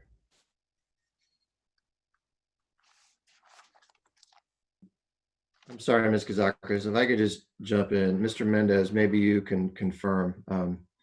I share Ms. Kazakos' concern. I don't think the governor's recent order, though, required schools to impose everybody wears a mask order. I think we are in the permissive category. Is that right? That is correct. Child care centers and schools were exempt from the governor's most recent proclamation. I appreciate that clarification. No, Thank you. I think that is all the questions that I had and needed clarification on for now. Thank you. All right, thank you. Thank you, Ms. Kazakos. A couple of things. Following back up with the Spanish and Hmong, I would fully expect that we're going to be offering another workshop, whether it's in person, socially distanced at one of our campuses, or electronically. But I would fully expect that we offer a similar FAQ workshop for our Spanish, Hmong, and Mian families. That needs to happen. Second thing, okay, you've already answered a couple of these. Can families switch between distance learning and traditional once school starts? What is our contingency for if we have an outbreak, and also what is the responsibility that the County Department of Public Health has? Do they have a responsibility to notify us when someone who is identified as our student or our employee or a family member thereof, are they required to notify us? I mean, how do we find out, other than people calling us up and telling us that they've tested positive in the fall? And then what happens if it's a teacher or a student? What happens to that particular classroom?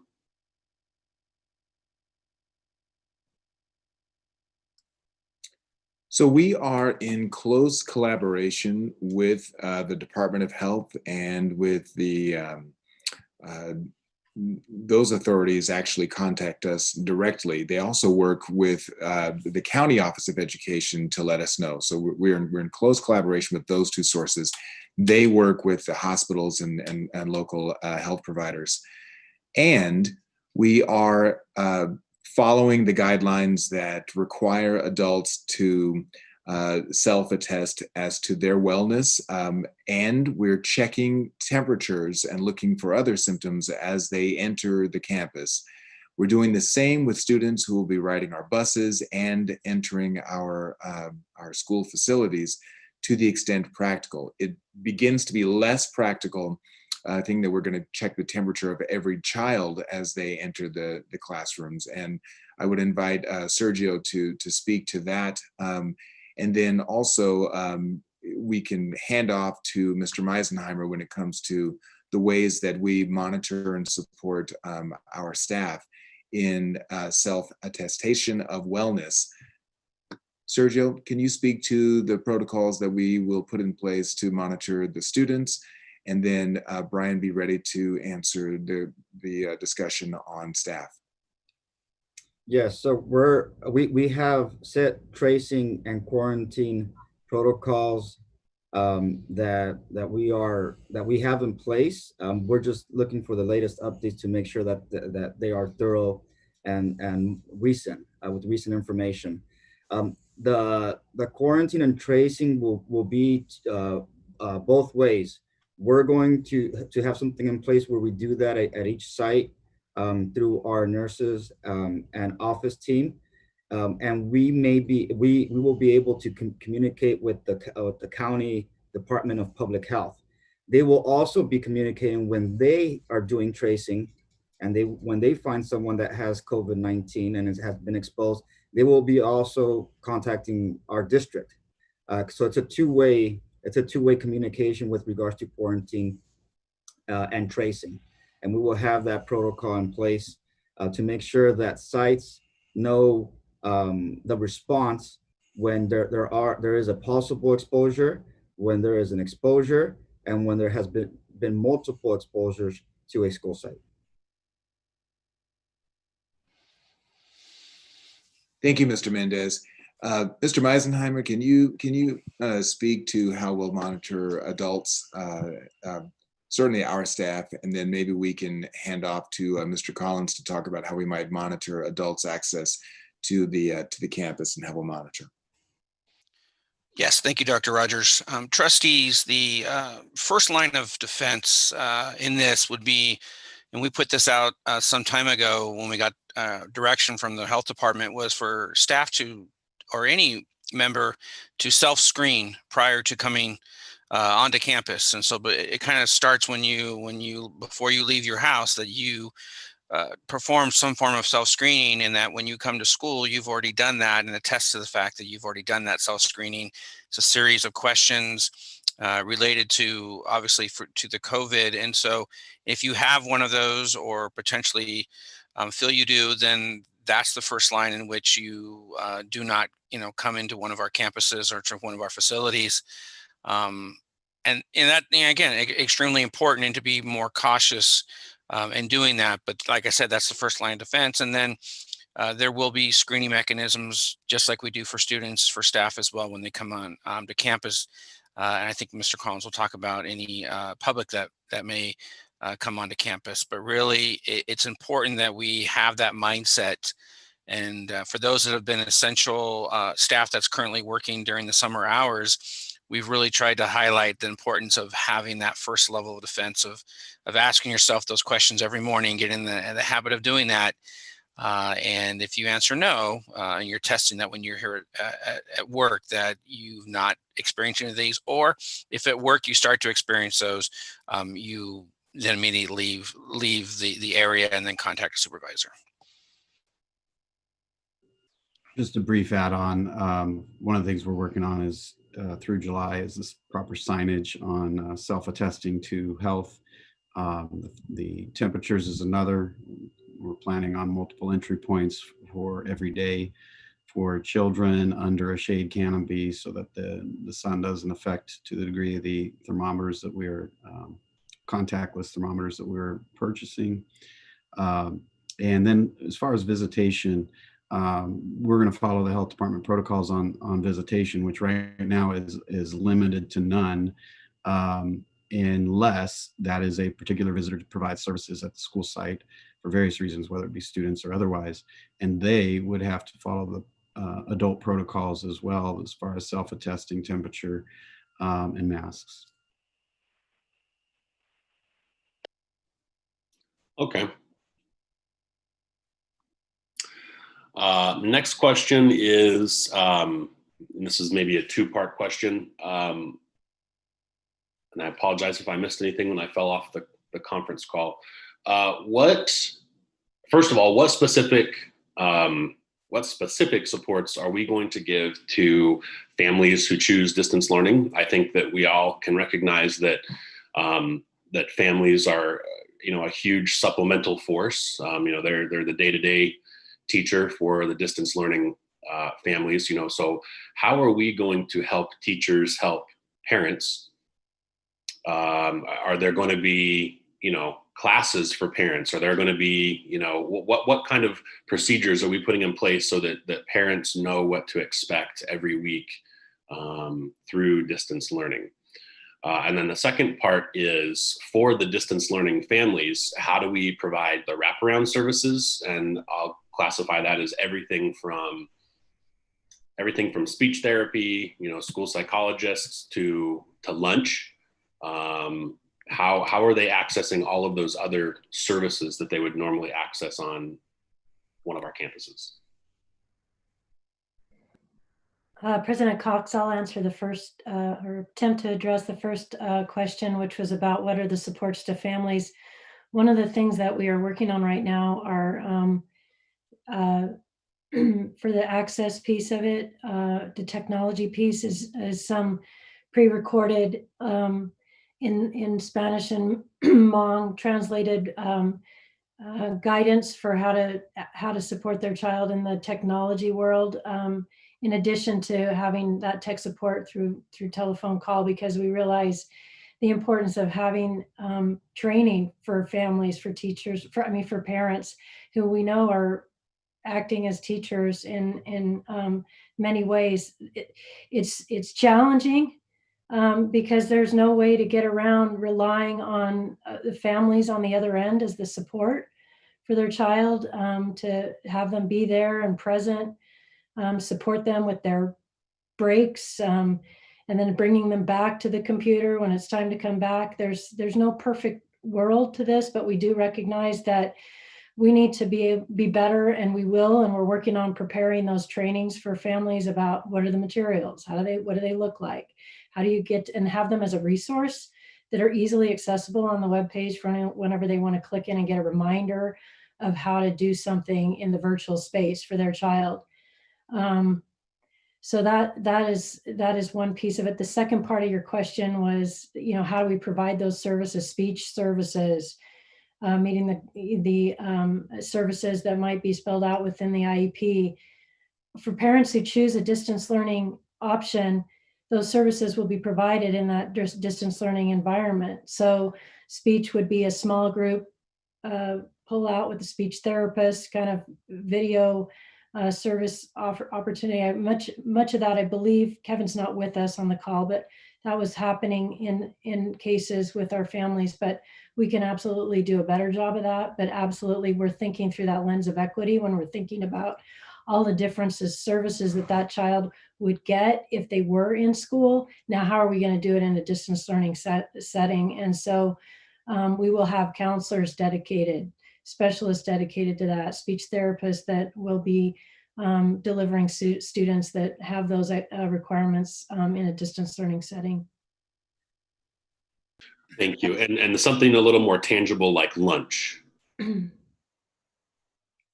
What's the plan? Oh, Ms. Humble. Thank you, sir, for letting me speak to this. I just had a few things to consider. One, you know, our teams of classified and certificated staff have worked so hard and have learned so very much in a really short amount of time. And a lot of opportunities have been discovered, such as our counselors in Google Classrooms with small sections of students who needed extra supports. And also to consider that as we share the things that have worked for our teams, we find what best practices are in the way of our supports. We've used teleconferencing in our IEPs and in our support services that I have seen. And I know that we're going to get to a place where we're setting a standard for those across all of our sites for our communities. But really that input piece is so important for sharing information. We did the parent survey, and we took a number of our teachers' input. We red light and green light. Red light is what's not working. We need to stop this right now, and green light in that what is really working well. So we hope that as we enter this new quarter and we start back, we're very excited actually about the things that we have learned that have worked and how to make those things grow. So your question about the support services, I just want you to know, sir, that there are models of that we have seen work well. And just like great teaching strategies, we share those out and then they definitely grow. Thank you. Dr. Pon, I see your hand up. I just want to add a little bit on to what Dr. Seaton stated about our student support services unit. At this point, our department working with Kevin Smith and Sergio Mendes, we are working, developing a plan with our units, social worker, nurse, BCBA, psychologist, counselor, to look at a model, say how we offer the service before COVID-19 and how we offer during this past 2-3 months to come up with the best strategies to address the needs of our students and for distant learning, as well as now a modified educational setting in our school. One of them example is for speech language pathologists. We struggle with how we can maintain a service to students for speech pathology service. It's a challenging situation, but now we learn that we are going to provide training to our SLPs, speech language pathologists, on how to offer teletherapy. There's a platform that you can use. You can offer the services online. So those is an example, but this is as we stated earlier, it's a fluid situation, but it's also that we have opportunity to learn that few months to see how we can offer the services to our students in a distant learning. So we are working on that now. Okay, thank you. And Ms. Rivard, I saw your hand up. I think there was a question asked about lunches and student lunches.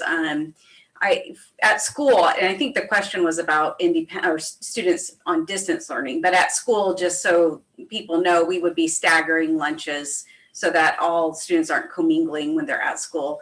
As far as the distance learning, Sergio might want to jump in again, but I believe that they will have the option for grab and go lunches, and that they can still get food, because we know how very important that is to our families. So I'm going to let Sergio jump back in on that just to confirm. Yes, that's correct. The families that choose the option of distance learning will be able to pick up a grab and go lunch. Okay. As well as breakfast. As well as breakfast, correct. Okay, thank you. Hang on here, I'm looking at my notes. Several things have been answered here. Let's talk a little bit more, please, about IEPs specifically. You know, I know that, you know, special education in normal times is complicated and has its own, you know, issues when the world is right side up. So what, and I guess I'm looking for, you know, what specific kind of resources are we shifting around so that special ed, at the very least, continues to get equitable treatment? Not necessarily that it was equitable before, but we can't let it get worse. So we can't let the gap widen. So what specifically are we doing to shift resources to special ed so that we are supporting students that have IEPs that, you know, IEPs are all, each one's unique, right? And some of them have very, very specific requirements. Things like mainstreaming and socialization. How are we going to address these students? President Cox, so that's a very broad question. I just want to just to show a little love and respect to our teachers and case managers. They really did a phenomenal job working with Kevin Smith and their site principals to hold IEPs. When we closed our school buildings, we held actually several hundred IEPs to update the various accommodations and modifications to provide services to students. So as you know, that is literally a one-to-one design process, and we're going to keep that going. So we were already interested in things like inclusive practice and finding ways to ensure that our students with IEPs had the best possible experience. And so that continues in this new model. So if it is distance learning, that is the optimal or the least restrictive learning environment for our students, then we're going to work on what that looks like, one student at a time. And if the family would prefer to be alongside their classmates in a more traditional setting and participate in one of those cohorts, we can certainly do that. And some of the designs that we already have in place, for example, in our SDC programs, special day class, those kind of already lend themselves really nicely to the existing guidelines for keeping the students safe and well supported. So we're pretty optimistic that we can keep this going, but it's going to take the same sort of individualized approach that we've seen put in place right when we made this initial transition beginning in March. Okay, so are we basically in a place, we are definitely in a position to address by the beginning of school each of our families that has a student with an IEP so that they know exactly what their options are and their rights are and expectations are? Yes, we are. Okay. Ms. Hubble? Thank you, President Cox. I just wanted to piggyback on Dr. Rogers and not only give accolades of what has already transpired, but what distance learning may also have elements of. Our behavior experts have been outreach liaisons with our families. Our social workers have been irreplaceable with our students who are foster youth and our homeless populations of very at-risk families and or youth. And our counselors have continued with that social emotional support. We have held IEPs via Zoom and via Google Meet, because our platform and the county platform may be different. So we've held both during this time, but I just want to acknowledge what we learned from this process, and what we may see as elements for these different phases in the future. Thank you. And thank you, Ms. Hubble, for bringing that up. Actually, leads to another question. I guess I have always kind of felt that our numbers of homeless students are, and I am by no means an expert, but I have always felt that our numbers of homeless students have been low when compared to other districts of similar size and demographics. I would be glad to be proven wrong. But going along with that premise, I can't imagine that homelessness is going to be decreasing, really depending on what happens with the economy in particular. So I guess I don't have a specific question right now, but I would like to communicate an expectation that we are hyper vigilant on this particularly vulnerable group of students, especially those that we can call pre-homeless. They are not food secure. They're not, housing secure. Maybe they're bouncing around and around. Maybe both parents or the only parent or caretaker has lost their job or been furloughed. So I think this is a major topic that we need to keep a very close eye on, please. Okay, going back, now that I have a couple of things, Dr. Seaton's answer and everything has kind of sunk in. I do want to go back to supports for distance learning families.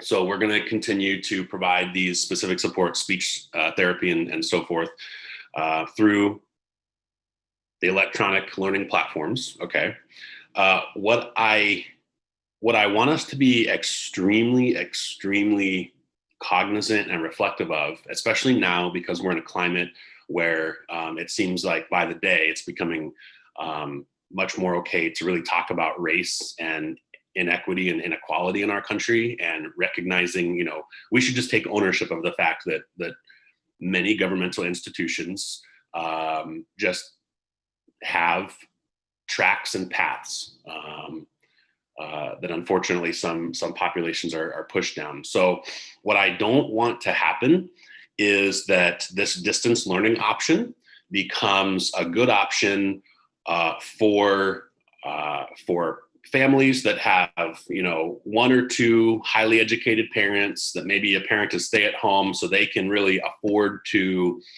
be providing this level of support to their student and protection. Right. I would imagine that most families are going to want to keep their students home. The ones that choose to do that are doing it out of by reason of protecting their student and their family.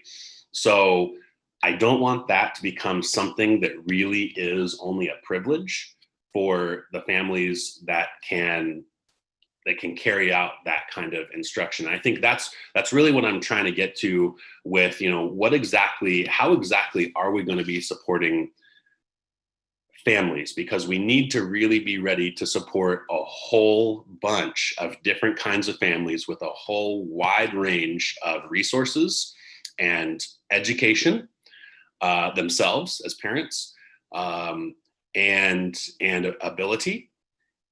And so I just hope that this is not a one-size-fits-all approach, that we are going to have really, really comprehensive ways to help our teachers, help our distance learning parents to carry this out. I know Dr. Rogers, one of the first slides, talked about access and equity, but really, can you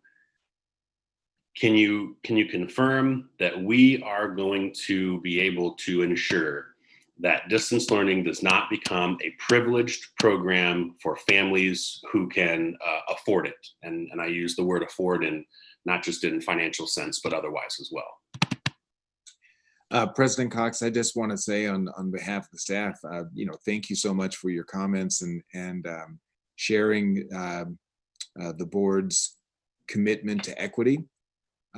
We understand those values, and look, I want to say that while we share them, I don't think we are where we need to be where it comes to family and community engagement and ensuring that all of our systems are completely equitable. They're not. We're working on it, however. Today, we were, for example, able to highlight that while we're committed to ensuring universal engagement, we don't have translation services that align to the technology just yet. We're working on it, we're getting there, and we will get there. We're not there yet. I do, however, have confidence that our parent engagement support services, whether it be through special education or our distance learning options, we're going to see to it that everyone has the chance to engage and that everyone is aware of those opportunities. Just like with food services, we started at a point where, how are we going to do this? How are we going to feed so many folks given our systems? And my goodness, it was a team effort. Everybody stepped up to where we are literally serving thousands of students and families every single day. And it was an amazing effort. We didn't know how we were going to get it done. We just knew that we were going to get it done. And there was a lot of innovation, and we got better and better at it as we proceeded. The distance learning option, we just really started learning about that at scale this last spring, and teachers, staff, and administrators have really stepped up. There has been a lot of improvement, but there's every reason to anticipate that we will succeed moving forward. I'm really proud of what Dr. Seaton has been able to put together with staff, and I do see a strong interest and effort in ensuring that it's an equitable experience for our families. I feel like I'm moving into a speech, and I can't really say more than you've heard all of the innovations, and we're going to continue to adapt on that. And we want to make sure that everyone has access to it. Could we have our translators join us in the meeting? Should non-English speaking people call when we open or when we go to take phone calls here in a minute? I don't know that I can get them here today. I know that we are reaching out, but I don't know that I have access to them right now.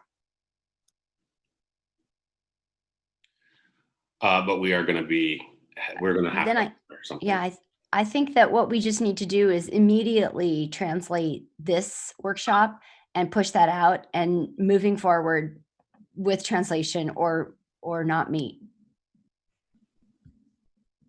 Thank you. Did we not have any staff members available that could help serve as translators? Should we get some Spanish or Hmong speaking people to call in?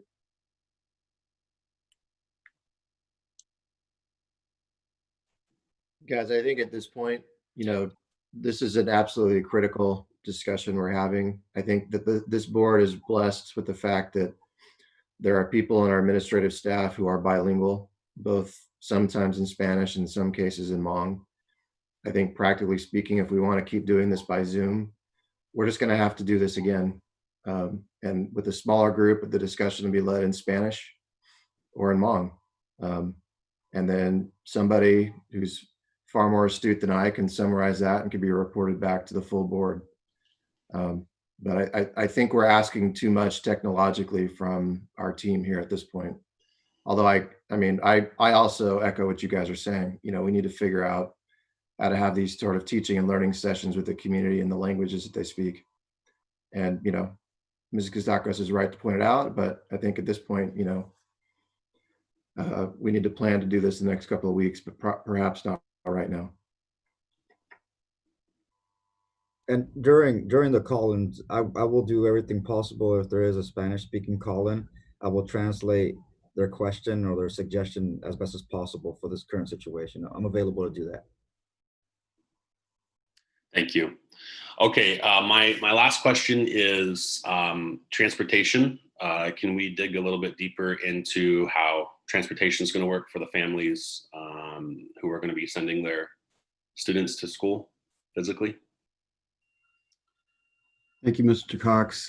Currently, the guidelines are one per seat or one per row. We are going to also have to ask to the degree possible that the parents transport their kids if it's possible. Because of the distancing guidelines, obviously you're putting them on a bus, but we will be implementing sanitizer, masks, signage, at bus stops and with drivers and training for drivers. But you got to combine that with efforts by families when they can. Again, I'm emphasizing when they can to bring kids or to school because of the distancing guidelines and the requirements that we would be under for busing. That's actually not a Merced City School District thing. That's just a school bus thing. So we will have all of those things and protocols in place, and as well as the communication with families regarding that as the school year approaches. Okay, thank you. I think it's time now. If we could put up the phone number, please, and take comments. I'm sure there's a lot of people that have lots of questions and comments. President Cox, if I may, we've been going for a couple hours, maybe request a 5-minute bio break for everybody and come back. Sure. If we could recess until 12:05. Thank you very much. Thank you. Could we try to find translators in that 5 minutes?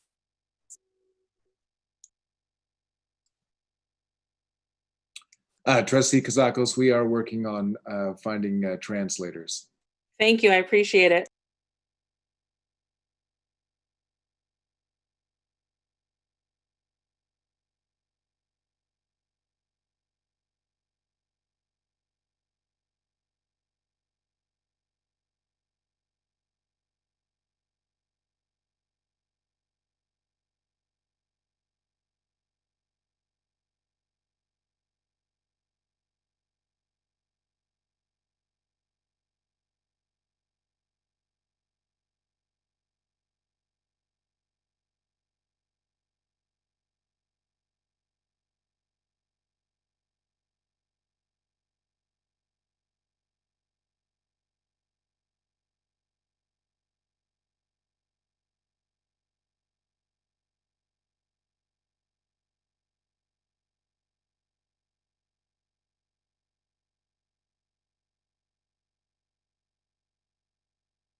Okay, I see. I think everyone, all the board members are here. Ms. Kazakos, are you back with us?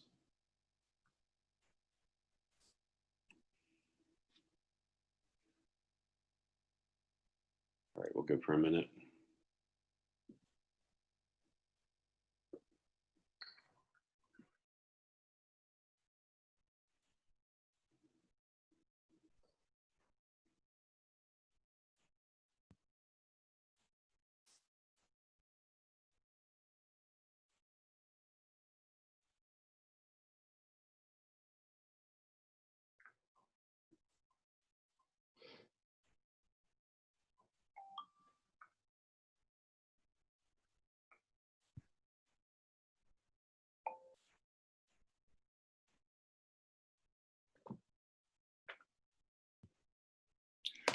Okay, we're going to go ahead and resume.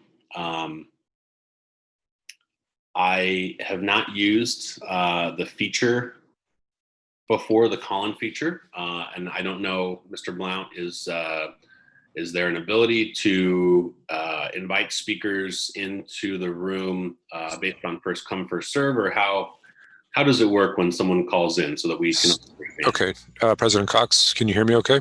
Yes. All right, so there are currently 7 people queued up in the phone call, and Mr. Horta is going to start releasing one at a time. He'll get their name. He'll remind them that they need to have their YouTube session turned down low if they're on, otherwise it will create a feedback loop.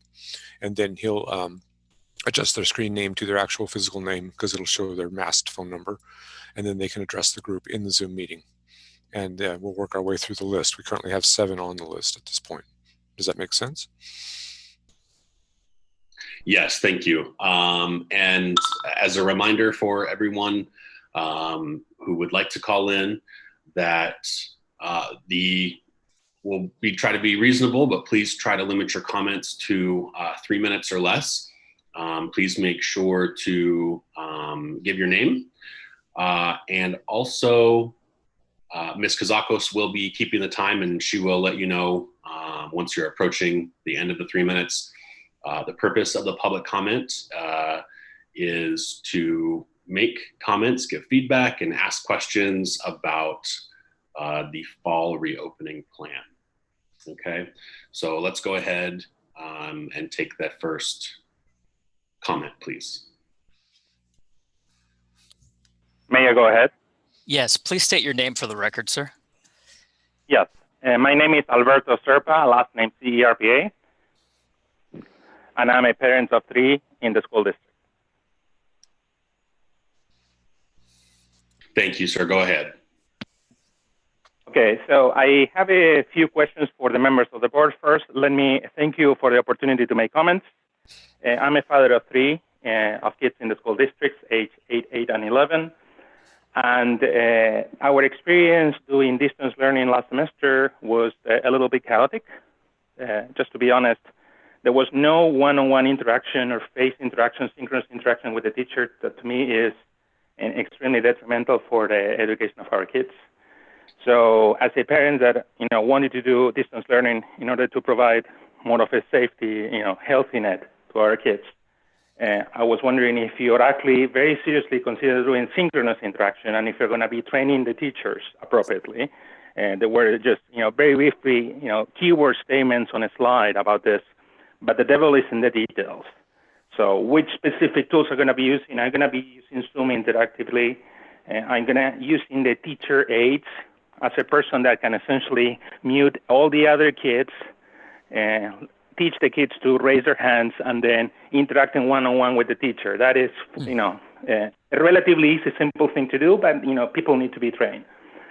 The other comment that I have is, it's unbelievable, to be honest, that the teachers have not been involved in the whole process. Many, many teachers have talked to me, and this is just, really unbelievable. I do not believe a principal represents all the points of view of all the teachers. And this is something that has to be addressed, seriously. As a parent, I'm concerned. As a teacher, I would be furious.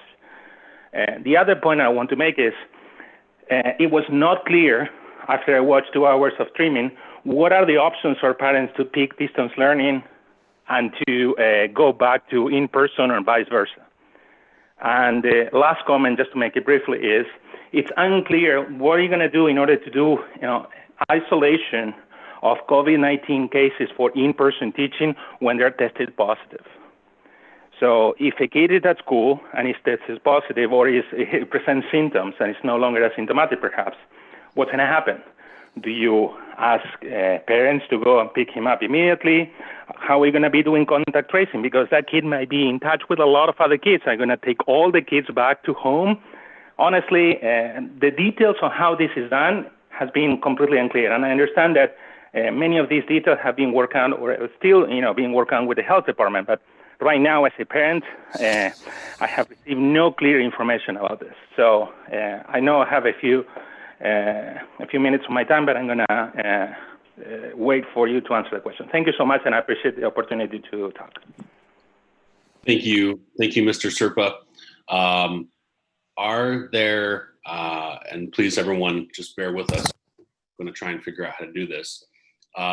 Dr. Rogers, is there anything that can be addressed in Mr. Serpa's comments right now, briefly? And if not, we can, I invite us to take the comments and questions presented to us, and then we can share them out on Tuesday. We can address them on Tuesday as well, but if anything can be addressed today. I think there's a lot there. I'm sensitive to his issue on teacher involvement, and I'd like to reassure him that we actually have done quite a lot to involve the teachers and will continue to do so as we proceed. The other piece about how do we respond to positive cases with the students, yes, we'll do our best to get them home safely, and then to ascertain to what extent has their contact with the students, with the other students, been to a point where the other students are exposed and possibly now carriers of that. That's why the cohorts are in place. It will help us to localize that exposure and be able to quarantine if necessary to ensure that it doesn't spread throughout the school. Okay, thank you. We're going to go to the next caller, and Mr. Blount, if we could maybe briefly put up the phone number between each caller so that folks can keep it easily accessible, that would be... Sure, we can do that. And we can go ahead and open up to the next caller. Caller, please state your name for the record. Yes, my name is Sandra Hay. Last name is Hay. Hello, and Ms. I'm a community member. Hi, I'm a community member right now, just recently retired out of Livingston. And I do have some concerns as a community member because we all know that schools are a mixing ground for the entire community, and cases are on the rise and outpacing recovery. So this is a concern for everybody.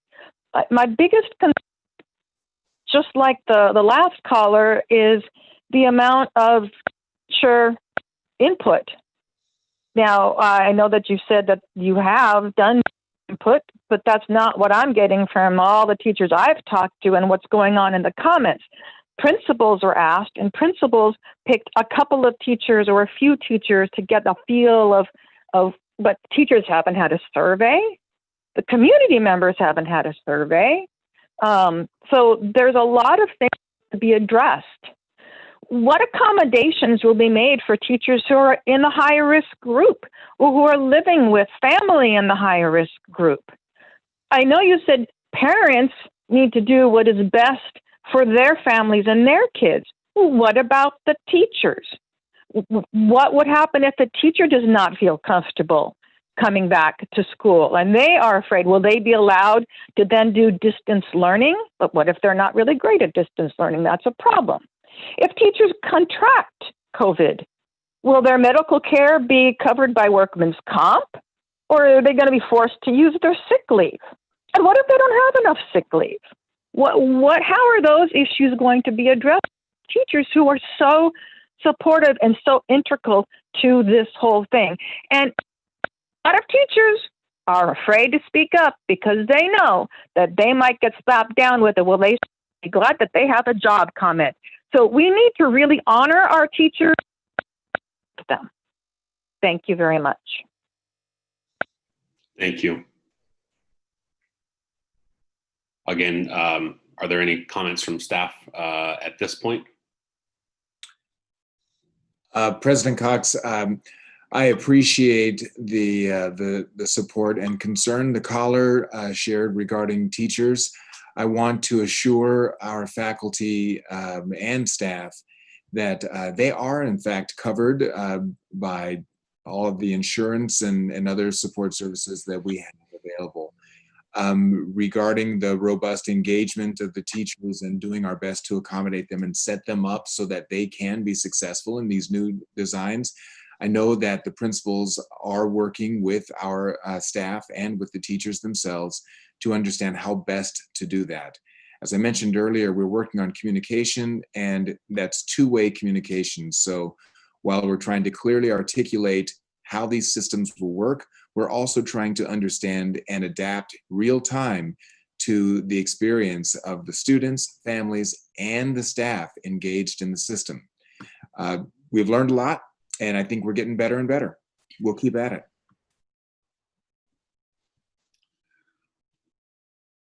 Okay, thank you. Is the next caller ready, Mr. Horta? Yes, Mr. Cox. Caller, please state your name for the record. Sure. A name is Pam.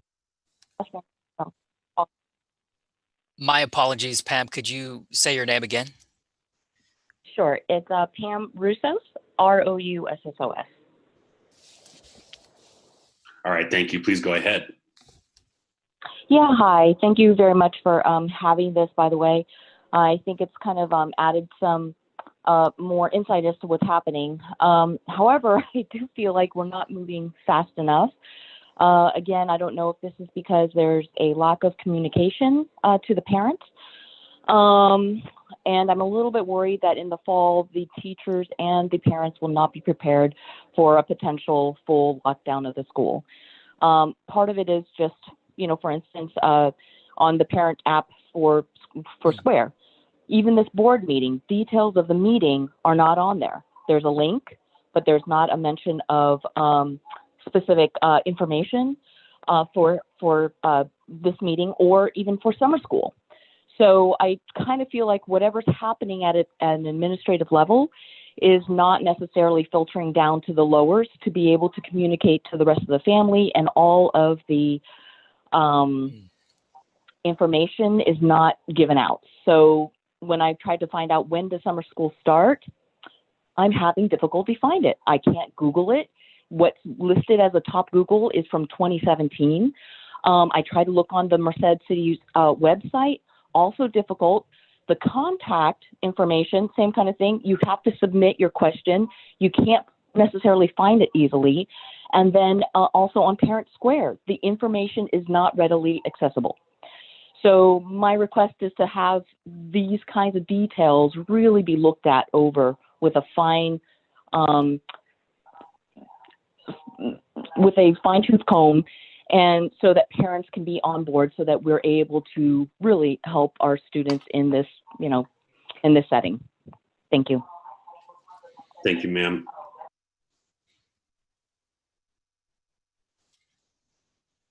All right, Mr. Horta, is the next caller ready?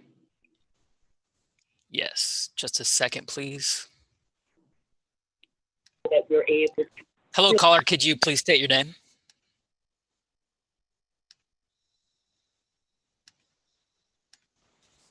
Once again, caller, can you please state your name? My name is Olivia Lynch. The next caller ready? Please, caller, repeat your last name and mute the audio on your YouTube feed, please.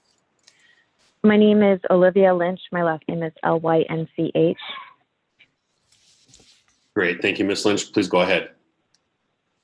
If a student or a household member is exposed or ill, will the student be able to immediately enroll in a distance learning class? And what is the criteria for re-entry into in-person learning?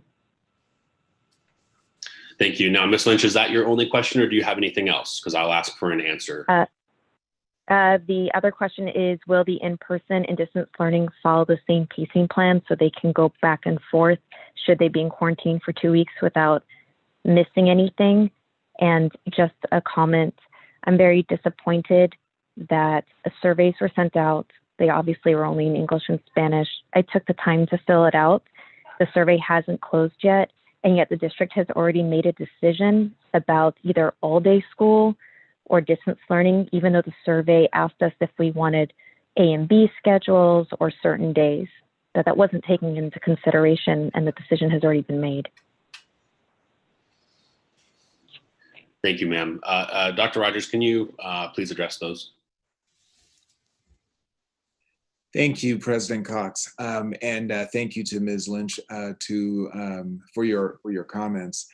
I'll try to back into that. Regarding the surveys, that's just one of the ways that we're trying to learn about the community's interests and concerns and values regarding the designs. We're not done because there's still so much to learn. We do have designs that we're recommending based on what we understand right now, and you've been hearing about them throughout this meeting. Those represent our current best thinking and understanding, but it doesn't mean that we aren't prepared and open to learning more and further developing those designs. There were some other elements there on the question, and let's see, I'm going to ask Mr. Cox to kind of help me back into that beyond the surveys. I believe she asked basically, and I apologize, Ms. Lynch, if it wasn't exactly, but basically if students switch back and forth between distance learning and in person, are they going to be on the same track? So that that's hard to answer. I don't exactly have a clear. Well, I'm not dodging it so much as I don't know. I do know that we will give families a chance to move back and forth, and we actually anticipate that if there is a major outbreak, so to speak, that we will have the occasion to move lots of youngsters to the distance learning platform. But I can't say that there is a tight, synchronized alignment between the distance learning curriculum pacing and the classroom pacing throughout each of our actual campuses.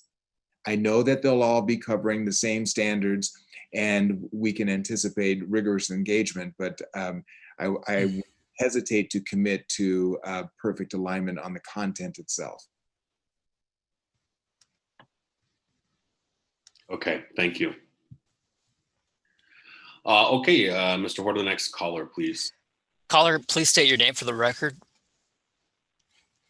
Hi, my name is Claudio Alvarez. Thank you, Mr. Alvarez. Please go ahead. Hello. Like I said, my name is Claudio Alvarez, and I am a parent of 3 Merced City School students. I truly appreciate the opportunity to address the board on this matter today. With everyone's respect and permission, I'd like to submit to you that the virus, COVID-19, is no longer a fluid situation.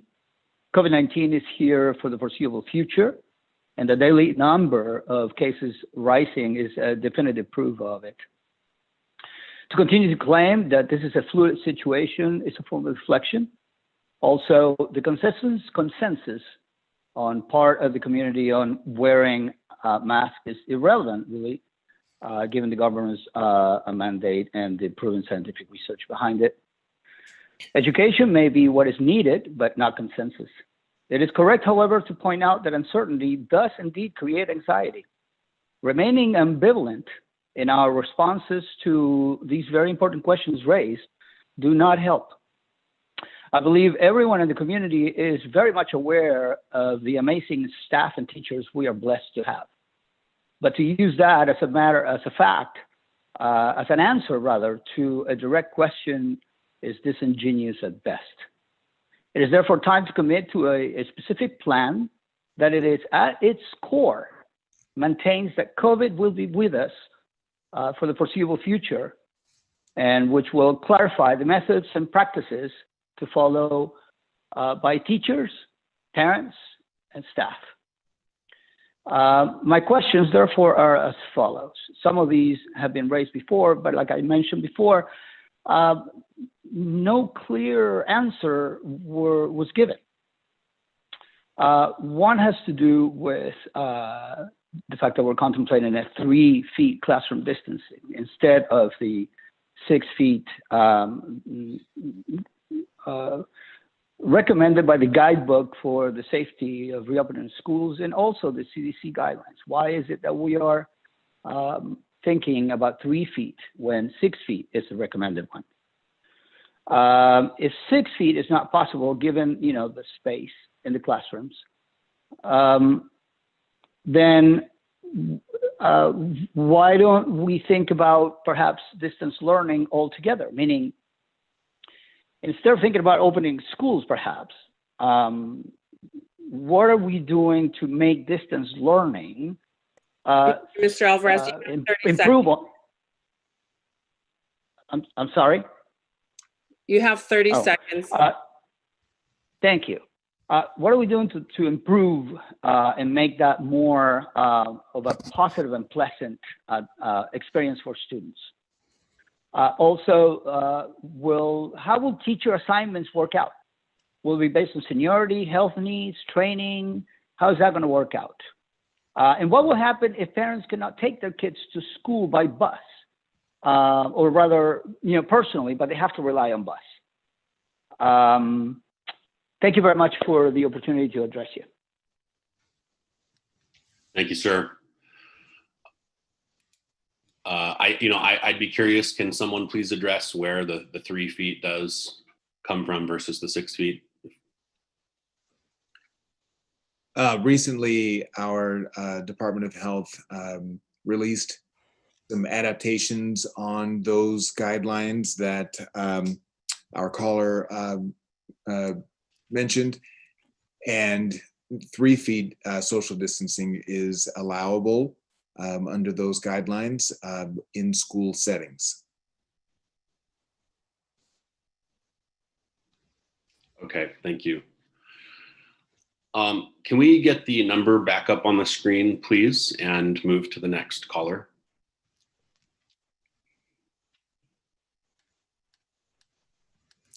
Absolutely. Just a second here, please. Our caller. Okay, caller, if you could please mute the audio on your YouTube and state your first and last name. My name is Trish Shelby. Okay, Ms. Shelby, please go ahead. And if you could please, there's a delay on YouTube video, and we can hear everything going on. If you wouldn't mind muting your YouTube. Okay, is that better? Yeah, absolutely. Go ahead, ma'am. Hi, my name is Trish Shelby.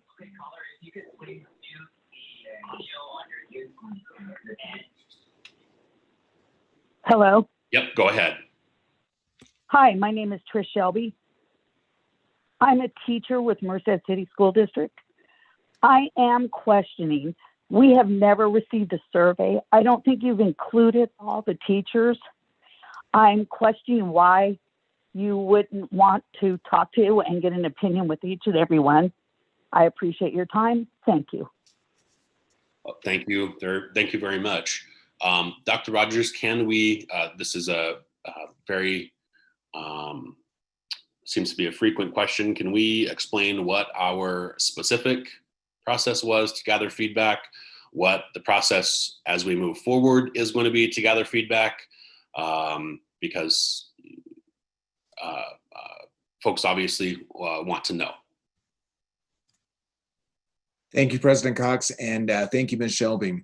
I want to stress for everyone that this is, it's not feasible, it's infeasible to rely too heavily on school district and school design and management via survey and opinion. that is one way that we work to understand values and concerns. And it is definitely a robust effort and it's ongoing. But in addition to surveys, we've had several individual small group meetings where whether it was principals working with their respective faculties or teacher teams working on designing curriculum and giving direct input to central office administrators. I don't know that we have created a forum to gather the opinions of all of our teaching faculty and all of our classified staff, but we have gathered a lot and maybe even the majority in some way, shape, or form. And we will continually work to understand what their experience is. But again, I want to caution against an over-reliance on a non-scientific survey as though that is going to be the way that we will gather opinion and drive the design work. We have administrators and we have staff that are formally, professionally engaged and trained to actually do this work. And while they're taking into account that those public opinions and input, they still have a responsibility to actually do the technical and apply their technical expertise that they've developed to this design work. So I value the surveys, but that's one of the ways that we try to understand what's needed and what is going well and what needs to be adapted. Yeah. Okay, thank you. Are we ready for the next caller? We are. Caller, please mute the audio on your YouTube and state your name for us. My name is Samuel Rodriguez. Mr. Rodriguez, go ahead. Yeah, my name is Samuel Rodriguez. Mm-hmm. Am I on the school board meeting? Because I don't see a caller ID up there. Or yep, you are. And it looks like they're still talking. You know, there's a delay if you're watching the YouTube. Oh, okay. There's a delay, all but right. I assure you are live and you are welcome to. Okay. That, sir. Yeah. All right. Thank you. I'm an employee for the school district. I know that they were talking about the busing and then about the parenting bringing to the schools, the kids to the schools, and also picking up curbside lunch and breakfast for those that are wanting to do the distance. Has anybody thought of the safety of the kids with it, bringing them to school, picking up the lunches, and that kind of hectic that's going to be done? Because like I said, I'm an employee. I'm on one of the cross guards at Burbank, and just regular school is hectic. And another thing, what about the students with a 504 plan instead of the the other meetings that they were talking about? She used to have that program, but went from the IEP to the 504. I'm sort of concerned on what they thought about the safety for the kids and the employees. Thank you. Thank you, sir. Okay, I do know that we've talked about some of the checks and stuff that we're doing in some of the protocols, the distancing protocols and mask use. Yeah, Ms. Hubble, you have something to say? I do. I just want, if I may, speak to a concern. I want to acknowledge a concern about hearing the voice of our teaching teams that we value very much. So I just, with transparency, would like to share some of the things that we did collect, if that's okay with you, President Cox. Yes, ma'am. So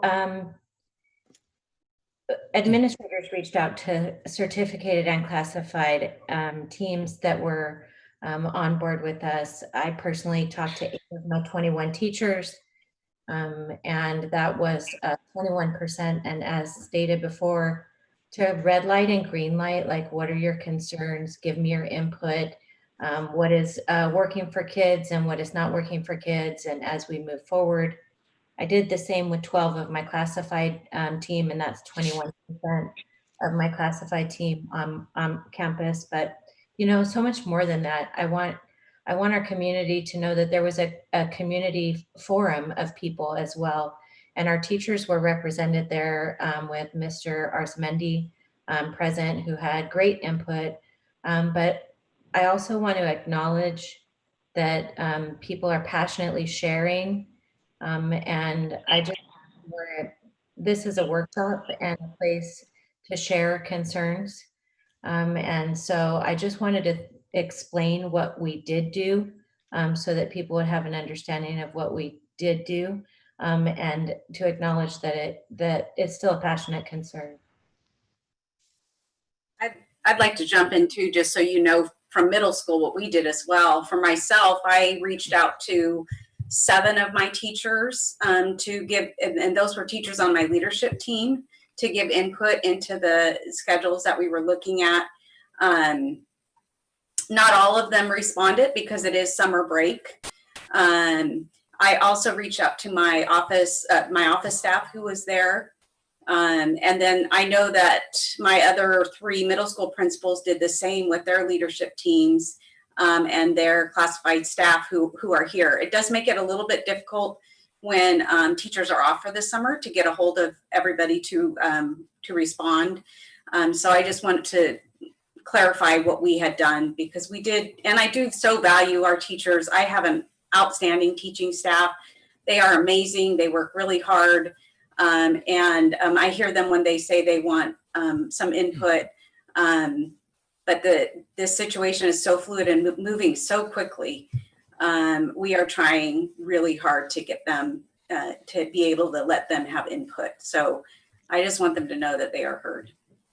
And also President Cox, the elementary school principals collaborated, and we created a shared document where we just threw out all of the information. And it's so hard to hear at first because it's been, such a journey for all of our families and all of us in general as a society. But so we throw out all of these ideas and it just seems so raw. We start grouping together the different concerns that people have, and the schedules that you see today are where we are now. But please know that there are several designs that our teams have also worked with. And I heard one of the callers, Mr. Alvarez, speak to the fluidity is not the virus. And I just want to acknowledge that our plans are set in the health department stages. So stages 1, 2, and 3, and then suddenly there was a 2.5 and a 2.75. And so to shuffle all of these different ideas into something concrete, I just want to acknowledge that although the virus is here, how our stages move with the health department has to be fluid for families that do have a crisis. And so I just wanted to say that and to honor our teams that have done a lot of work, and those include our teaching teams, but also our classified teams, and also our parent teams, and also our community forum teams, and also the superintendent advisory committee that represents our community. So I just wanted, with transparency, I'm sure we can do this better, and with all of our guts, we're going to always try to do this better. But I just wanted to let you know what we had done. Thank you, Ms. Hubble, Mr. Vard. I appreciate that. Okay, let's put the number back up. And Mr. Horder, let's go to the next caller, please. Yes, caller, please state your name for the record. Maria Brulard. All right, Ms. Brulard, go ahead. I have a list of questions, and they're all kind of different. First, will band at all levels still be taking place? Will middle schools be changing out for PE? I know there's concern with them being in a small area together. So are we making accommodations for that? What does the inside of a classroom actually look like? As far as, are desks going to be in rows spaced apart, all facing one direction? Are students going to be allowed to share manipulatives? Are we taking the precautions that are being given, or are we throwing them out, kind of like we are with the 6-foot thing? If a student has to be out, this was kind of asked earlier, if a student has to be out for a week or two, do they have the option of kind of getting on that distance learning, or are they expected to kind of keep up with their class on their own? And you kind of answer that, the pacing may be different, so that could be hard.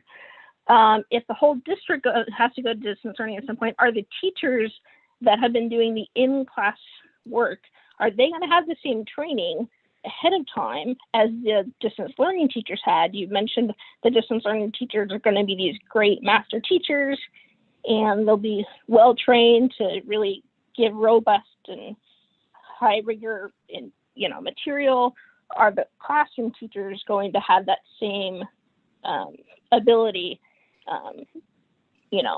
ahead of time, or is it going to be similar to last time where it's kind of, oops, this is where we're at, do the best we can? How is recess going to be monitored? Are kids going to be allowed to play tag? Are they going to be allowed to use and share balls? Are we going to work on creating activities for them that will let them run and get energy, but takes into the social distance guidelines that have been recommended? And lastly, when do you plan on having clear answers to a lot of the questions that have been asked today, so that parents can make informed decisions about what option they want for their students? Thank you, Ms. Berard. That is a list of several questions. Thank you for calling in with those. And those, we will make sure that we get those answered. Here's what I'm picturing, and I'll poll the board once we finish public comment. I am picturing that we will have an update at our Tuesday board meeting about this. And more than likely, I would think that we're going to need another forum prior to the deadline for families to make the decision whether they want in-person or distance learning, that initial decision. We need another forum like this, a follow-up forum in July to address these questions. We can have staff go back and watch this video to make sure that we capture all the questions and have a comprehensive follow-up. That'll also give us another chance, as things have been changing day by day. And here the last couple of days, it looks like things, quite frankly, are getting worse with outbreaks. So another several weeks will at least be that much closer to the beginning of school to have an idea, a more concrete idea of what we're going to be doing. So thank you, Ms. Briard, and for everyone else who has asked questions today that has not received an answer yet. They will be addressed. And let's please go to the next caller. Caller, please state your name. Hi, my name's Vanessa. Hello, Vanessa. Can you provide your last name, please? Yes, Vanessa Sanchez. Thank you, Ms. Sanchez. Go ahead. Yeah, I just had a quick question because I missed the beginning part of the meeting. And I was wondering, were face masks going to be required for little kids? Well, for my daughter will be going to kindergarten. Are they going to be requiring it for kids in school in general? Now, Ms. Sanchez, is that your only question? Or do you I have another question in regards to the distant learning. Okay. I did hear that it was going to be an option, or what was the other options that was going to be provided for the school? Kids are going to be going back, and what was the schedule for that going to be? Yeah, let's turn now, and if we could have the staff give a very brief update for the people who have joined us in the 3 hours that we've been going. If we could get a brief recap of masks and the optional schedules. I'm going to ask Mr. Mendez to give an answer on the masks requirements and just kind of summarize the related safety precautions we'll be taking. And then I'll ask Principal Hubble to just give a very brief overview of our anticipated schedule. And then Principal Rivard to follow up with that. So staff will have the availability, and we'll be using masks at school sites. We are still determining based on CDE, our CDC and CDE guidance on student use of masks. We'll have an answer very soon. We'll finalize that protocol with regards to student use of masks because there's a lot of determinants for that, a lot of variables such as age, whether it's elementary or middle school, etc., that we are receiving from the respective guidelines and resources.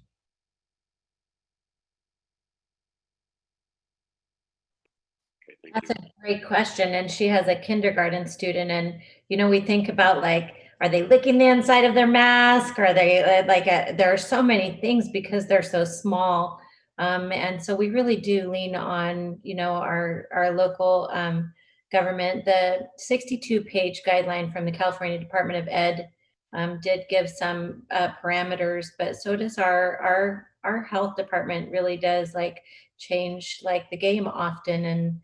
And so the face mask things for students, we're going to follow what the guidelines are. And that's what we're going to do. And how we do that is going to be, we're going to have to figure those things out together, like in this forum. For the distance learning, I'm gonna defer to Dr. Seaton for the distance learning, but for the at school schedule, it's a standard bell schedule. It is our normal bell schedule. And with modifications, I heard someone say at recess, I'm not sure we have recess. We will have to have brain breaks because littles can't sit for a long period of time. And for kindergarten, you know, there's a whole host of questions that we had to look at, such as they don't typically use desks. They typically use small tables. And so the parameters of end to end on tables and things of that, a lot of rich discussion has happened and will continue to happen. But really the at school model for where we are now in this element is with our standard bell schedule. The modifications are safety modifications. How we ensure that all of those happen will surely take a village of all of us working together. And I'm grateful for an opportunity just to reiterate that the at school model is our standard bell schedule. Thanks, Ms. Hubble. And when you say, you know, when we talk about brain breaks versus no traditional recess, you know, what do we know what brain breaks are going to look like yet? I think, you know, when we say no recess, I think a lot of people probably get really worried. You know, what are you talking about? So what is, you know, this is not a prison that we're going to be locking the students into from 7 to 3. What do we think that it might look like? Thank you, sir, for the clarifying question, because we sure don't want doom and gloom in our schools, and we won't have it. We'll have an opportunity to have fun with our students still. And the parameters really are about commingling and how littles are. It's about physical touch for a lot of 4-year-olds and keeping ourselves safe and in the capacity by which, you know, we keep our hands to ourselves. But we have a lot of outdoor spaces. A lot of our opportunities that we have learned about brain breaks with like go noodle opportunities and certain things that our teaching teams have done such a great job already. We use a lot of implementation of brain breaks for things like rainy day schedules when our kids can't go outside and inclement weather days. And so we do have some options to use, but I'm going to lean on our teams. I do believe that we're going to have a better, more clear understanding of specifics and logistics when we know where we are when we arrive or close to when we arrive. Thank you again, sir, for the clarifying question. I hope that helped. Yeah, thank you. You want me to jump in about middle school real quickly? Please. So because our students will be cohorted in small groups, they would be going out for a break within their small group. So they wouldn't break with everybody. They would break with their small group. We would do staggered break times. We may have to do staggered entry times as well, even though we'll be on a standard bell schedule. It might be certain groups coming in at a staggered start or leave, or we'll utilize the different gates of our school so that they're not commingling when they come in and go out. So they may, a group may be assigned to come in a specific way and leave a specific way, and the other cohort might be assigned to come in and go out a certain way. So we are working on those logistics, and we will have those clearly for parents when we get closer to the school year. I hope that helps. Middle school kids need a break. Okay. I think there was a question on PE earlier that Yeah, I think Ms. Briard asked if we would be continuing to have, and I'm assuming just the high school or just the junior hires are the ones that are changing out. Are we going to continue changing out for PE? What does PE look like? This time, I don't feel comfortable with kids changing out for PE. I would ask that they come in comfortable clothes and that the PE activities be conducive to what they're wearing for now. Having students change out in a locker room right now. And again, like Mrs. Hubble spoke to, the health department guidelines are changing, but right now, as things stand, I wouldn't feel comfortable as a principal having my kids change out. I would have them come in comfortable clothes and do something that is within their capabilities in that clothing. I think that keeps them safer, keeps them out. They're not going into the locker room. It keeps them out in the air. Doing activities where we know the virus is not spread as easily. And I just also wanted to say to the callers, so there's a lot of questions, and I think we're doing our best to address them in real time. But note that we will also review this information and follow up on these questions too. So we'll do our best to find a way to circle back to you. Thank you. Yeah, thank you, Dr. Rogers. Mr. Horta, let's go to the next caller, please. Hello, caller. Please state your first and last name. David Carlon. My question is, on the survey, they had included several options for school.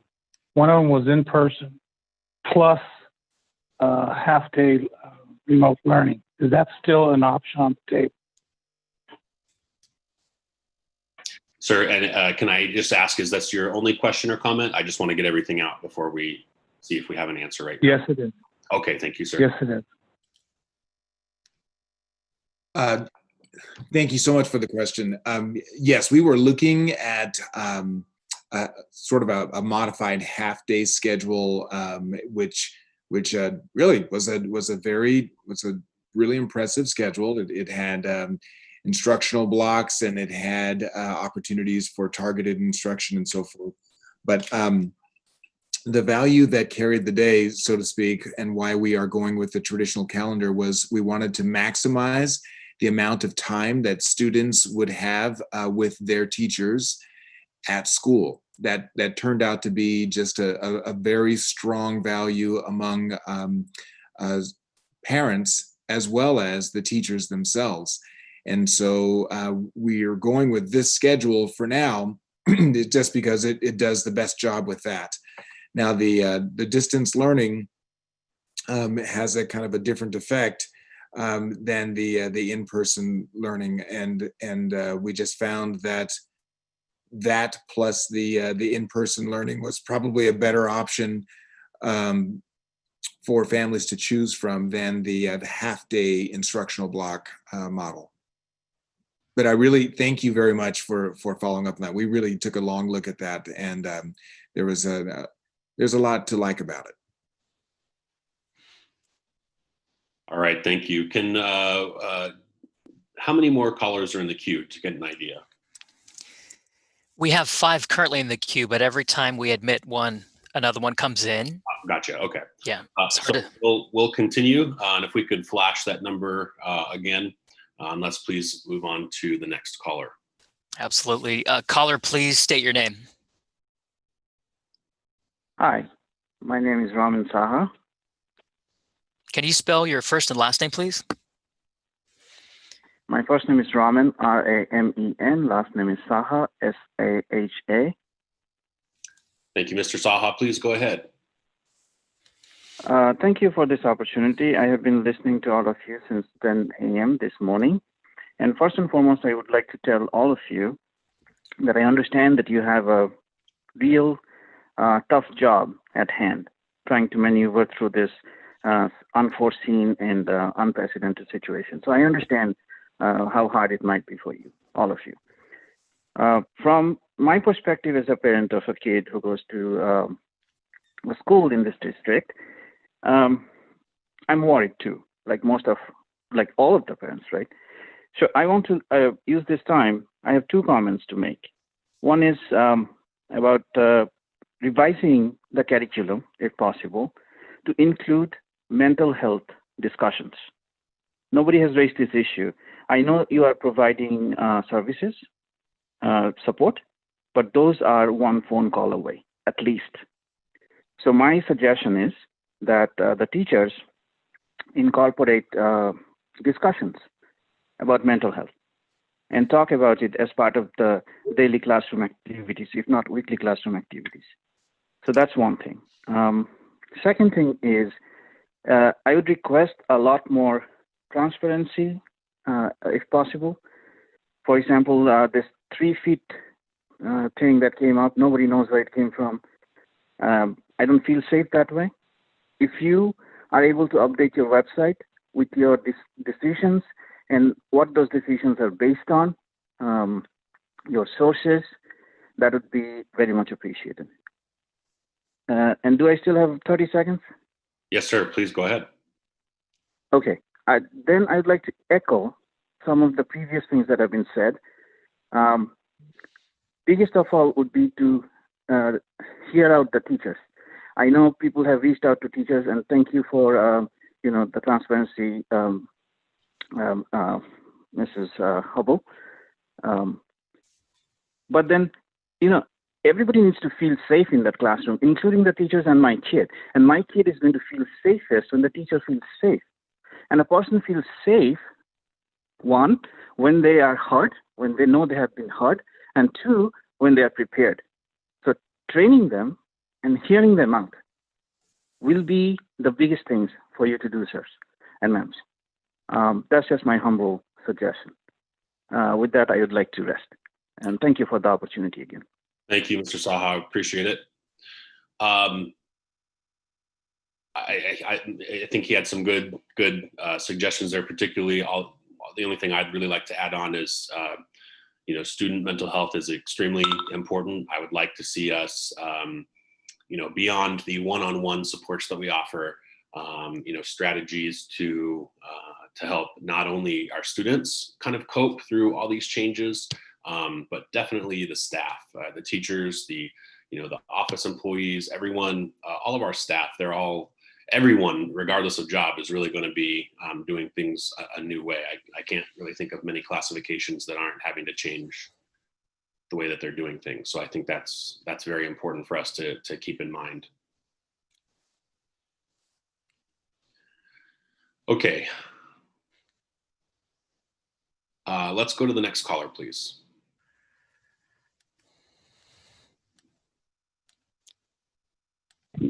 Caller, are you there? And please state your first and last name. Yes, this is Michelle Delgado. Go ahead, Ms. Delgado. Hello.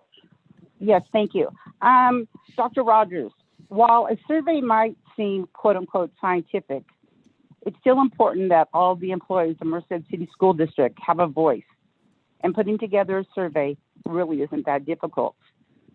We keep hearing the word transparency, yet it's just become a buzzword. Every employee in this district should be surveyed. We are the ones on the front line with these kiddos and are here because we love what we do. We want the best for all, and the 21 or 7 teachers, respectively, that were asked for their input, they do not represent the rest of us. Dr. Seaton, you forgot to mention the incredible work that the TSAs and teacher librarians did during distance learning. The units we already prepared for this upcoming school year, along with reading rooms to promote literacy, were created by experts that have been eliminated.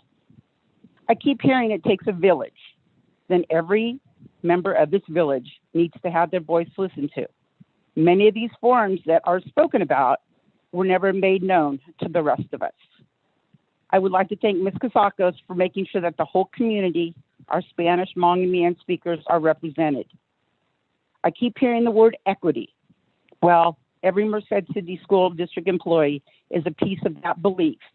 And it's now time for our voices to be heard. Thank you. Thank you. Okay, let's go on to the next caller, please.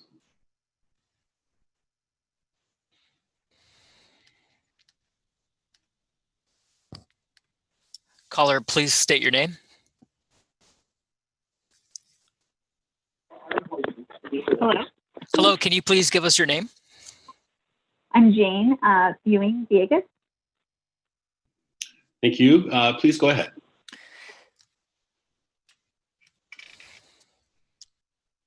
Hi, my name is Jane Ewing Villegas. I have, first of all, thank you for putting this together. I have a couple questions. My first is, how is the health department balancing social distancing with the psychosocial needs of our children? There are several concerns for me as a parent and some of my friends that our children will be disciplined for breaking rules, or that they won't get enough recess that's necessary for them, and that's really concerning for us. My second is about temperature checks. So both the CDC and the WHO have stated that it's not really effective for determining if a COVID-19 infection is present. So maybe time and resources could be used elsewhere for that. And then a third is a comment that for our classified employees, perhaps more education regarding their access to leave when they become ill is needed, per some of the comments that have come previously to mind. That's all. Thank you, ma'am. Thank you. Yeah, thank you very much for calling in.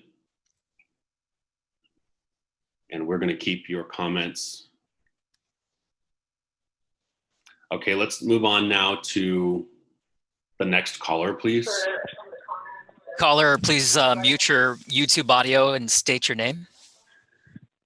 Yes, just give me a second. Hi, so my name is Maritza Miramontes.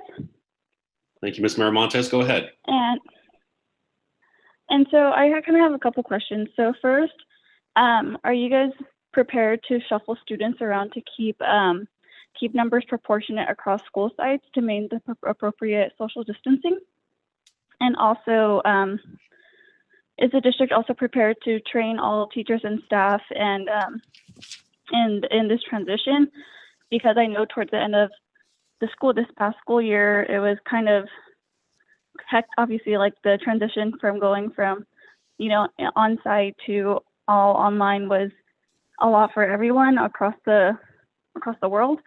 And so I just want to make sure that teachers and staff are getting their training to make sure that they can help the students in the best way that they can. And also for the students who do need the extra assistance, and just overall, like on the normal school year, how are they going to get the extra help that they need so they don't fall further behind? Thank you. Yeah, thank you for those questions. Those are particularly important questions. Do we have an answer right now, Dr. Rogers, or do we need to circle back around on particularly balancing school loads? And does it matter if and until we know how many distance learning families that we're going to have? Thank you, President Cox. And actually, and you touched on it. We are imagining that there may be as many as 20% of our families may be interested in participating in the distance learning. We're prepared for that. We also think that level of interest may fluctuate as things develop. So we are considering that as we project enrollment and our ability to maintain social distancing within the cohorts within the schools. So maybe that's a convoluted way of saying that we do believe that we can maintain equal enrollment or manage the enrollment among the schools, so that on one level we have sufficient program offerings, but on the other level we can keep the kids safe. Okay, thank you. Let's go on now, please, to the next caller. Hello, caller. Please state your name. Jessica Gimple. Can you repeat your last name, ma'am? My last name's it's Jessica Gimple. Can you spell that for us? Dimpel. Oh, Dimple. All right, perfect. Thank you very much. Yep, Go ahead. yep. I'm a parent of 3 students in the district, and I'm hearing about the distance learning option, but not really any details about what that's going to look like. Is that teacher created? Is it going to be using the same textbooks just online that the students would use in their traditional classroom? Or is this going to be like an outside source, like an outside provider that would be a student-paced type learning with a check-in with a teacher? So I just, as far as if I'm going to make a decision, I kind of need a little bit more details about that. And then also, will there be after-school programs still available? And what will that look like? Yeah, and I think that's all my questions for now. Thank you. Thank you for calling in. More good questions. I think we probably have a little bit of feedback right now, Dr. Rogers. I know things might not be completely settled, but can we touch on both the how we're delivering the academic lessons, as well as I think that there is some interest in the after school offerings, and I know that there are different programs, not all of which we run. So can we touch on those? I'm going to invite Dr. Seaton to address the questions.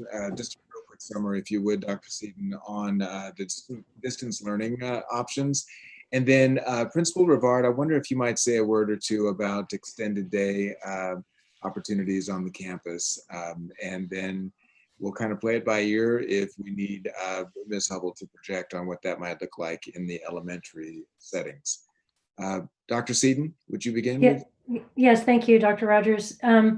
Jessica, the distance learning option will be staffed by MCSD teachers who are skilled in distance learning strategies to support the students. So there will be coherence across the district in terms of the content that is delivered. It will be utilizing the digital resources of our locally adopted curriculum. So it is in line with the same type of instruction the students would be receiving in the in-school model. So there will be daily synchronous learning, daily live meetings with teacher, as well as small group instruction to support differentiated supports for students. So it will be a rigorous opportunity and staffed by our teachers and supported by our district adopted curriculum. So for after school, we're still looking at assets coming in, and for those parents who need after school care through the assets program, assets will be tasked with following the safety guidelines as well. We're also still looking at athletics, following safety protocols after school. And we will look at running some of our normal after school programs within the parameters given us. And normally we run tutorial and some STEAM programs after school. Those are super important for kids. A lot of kids come to school because they get to participate in some of those, but it'll also be super important for us to follow whatever guidelines we need to, and maybe limiting the number of students that can participate. I mean, there's a lot of different options. We could offer 2 different sessions with different groups of students. So we'll be following protocols on those, the safety protocols. And, the documents for safety protocols are huge and long. And so it's very hard for us to to say everything that's in those documents. I'd encourage anybody listening to go to MCOE and look at the guideline they put out. They have a guideline that they put out with some guidelines, and the CDC guidelines. We are reading those and following those, and we'll be putting those in place. Thank you. And I heard assets mentioned, which is run by the Merced County Office of Education on our campuses, or on some of our campuses. What about YEP?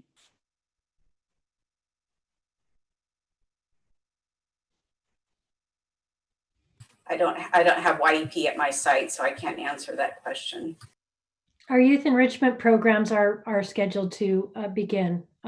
The start date has been pushed back from the traditional July 1 to July 27th to make sure that they are prepared with all of the necessary precautions to support the guidance from the County Department of Health.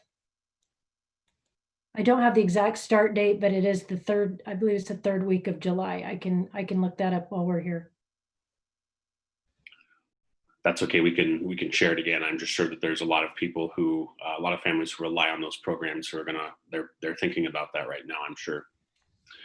Okay, can we go to the next caller, please? Yes, caller, please state your first and last name. Hi, my name is Amy Gonzalez. Ms. Gonzalez, go ahead. Okay, I have two children, one going into third and one going into fifth grade. And I apologize if this question's already been asked and answered. I missed a portion of the meeting. But is there an option, is the in-school option going to be for kids to return to school full-time 5 days a week? My husband and I both work full-time during the day. And if not in school, our kids would have to attend daycare, in which they would not have the ability to complete their distance learning until the evening when they are tired and grumpy. And it doesn't make for an effective distance learning environment. What will the in-school option look like? And how many days a week are you anticipating allowing kids to come back into the school environment? Yeah, thank you. Is that your only question or comment, Ms. Gonzalez?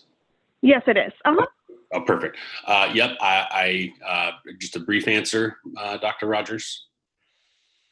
Thank you. Ms. Gonzalez, I'm happy to say that we'll be able to have students at school 5 days a week. Yes, will be daily. All right, let's move on to the next, please. Hello, caller, please mute your audio on your YouTube and give us your first and last name. Yes, my name is Samuel Rodriguez, and I'm an employee of the school district. It was mentioned earlier in the meeting about maybe having the parents bring their kids to school or the busing, and then also was mentioned about the curbside pickup for breakfast and lunch for the distance learning students. What kind of hectic is that going to put for the safety of the kids that like walk to school? Because I do know that in the two school districts that I live in, you know, a lot of kids walk to school. And that was one of my main concerns. And another is my child has a 504 plan. It was switched over from the IEP. So that was another thing that was not mentioned about, you know, like the 504 plan. And that's pretty much all I have. All right, Mr. Rodriguez, thank you. And I do know that all families that are being supported by special ed, whether it's an IEP or a 504, are going to receive contact from our district outlining the support that they're going to receive and the options that they have. We did discuss that earlier. As far as the pick up and go meals, pretty much all I have. Dr. Rodriguez, thank you. I do know that all families that are President Cox, what was that last question? I'm having a hard time tracking. Basically the logistics of the grab and go meals, and how is that going to, you know, it's been one thing to have the grab and go meals with without students, reporting to school. But what's the grab and go, I guess, functionality going to look like when we are also welcoming students back to school every day? I think was the gist. Right. And aside from saying that we're still going to manage breakfast and lunch food distribution at the school sites for those students who are participating in distance learning, I can't say exactly how that's going to work with each of the 18 campuses. Previously, as you know, we designated specific campuses to serve different areas of our district attendance to ensure that families had universal access. It may make sense to do something like that in the future. I appreciate the question. I just don't have a clear answer for it yet. It's a logistical puzzle. Just that stay tuned. We're going to have to answer that one and broadcast our solution as soon as we develop it. Yeah, thank you. And one thing I'd appreciate if the staff could keep in mind, I know that for logistical and safety reasons over the summer, we ended up collapsing some of the feeding sites. I would just ask that for the families who want to participate in distance learning and also want to utilize the grab and go meals, that we not necessarily force them to their home school.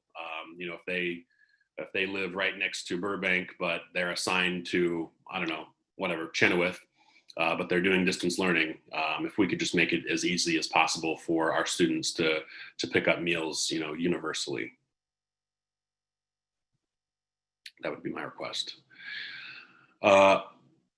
Let's go now to the next caller, please.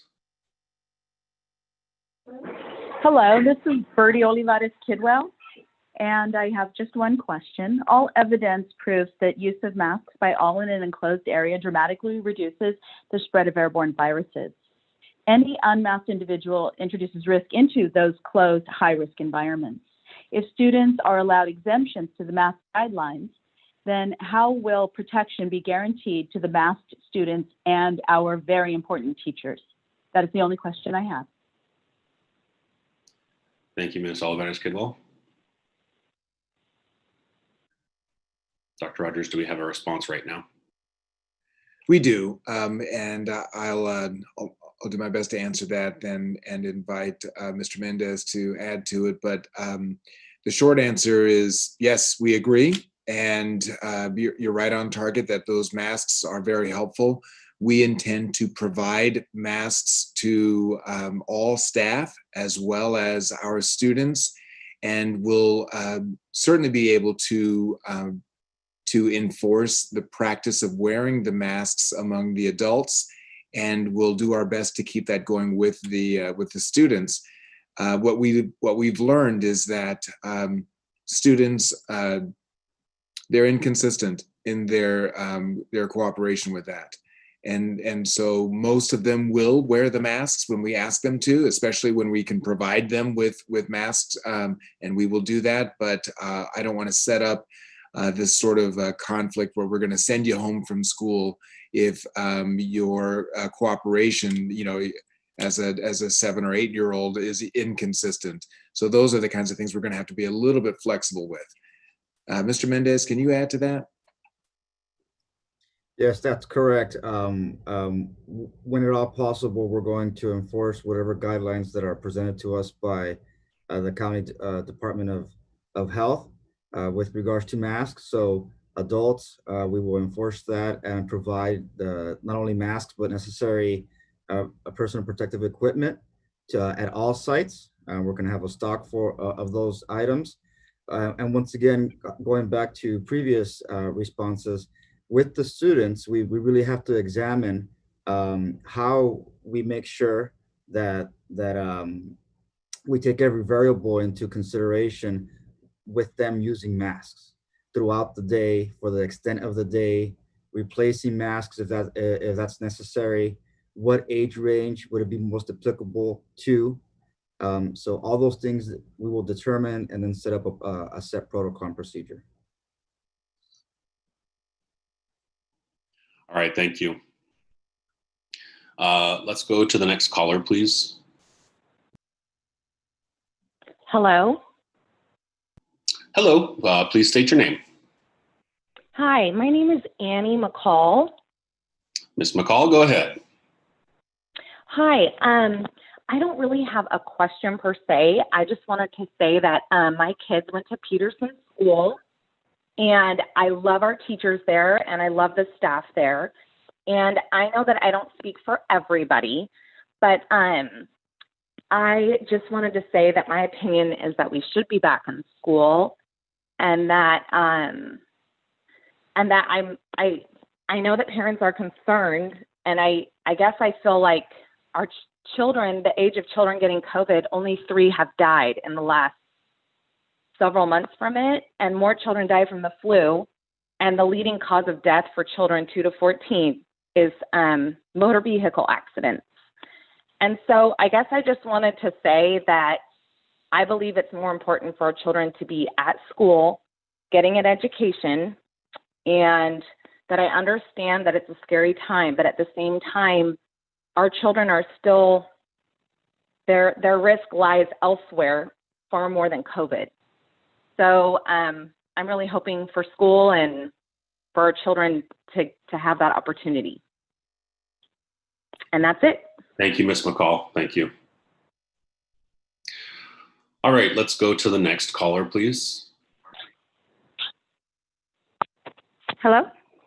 Hello, please state your name. Hi, Hillary Burgos, Burgos. Thank you, Ms. Burgos. Go ahead.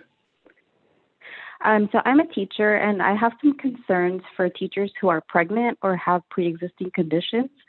What is our protocol to follow to ensure that we are safe as people who have health concerns? That's my only question.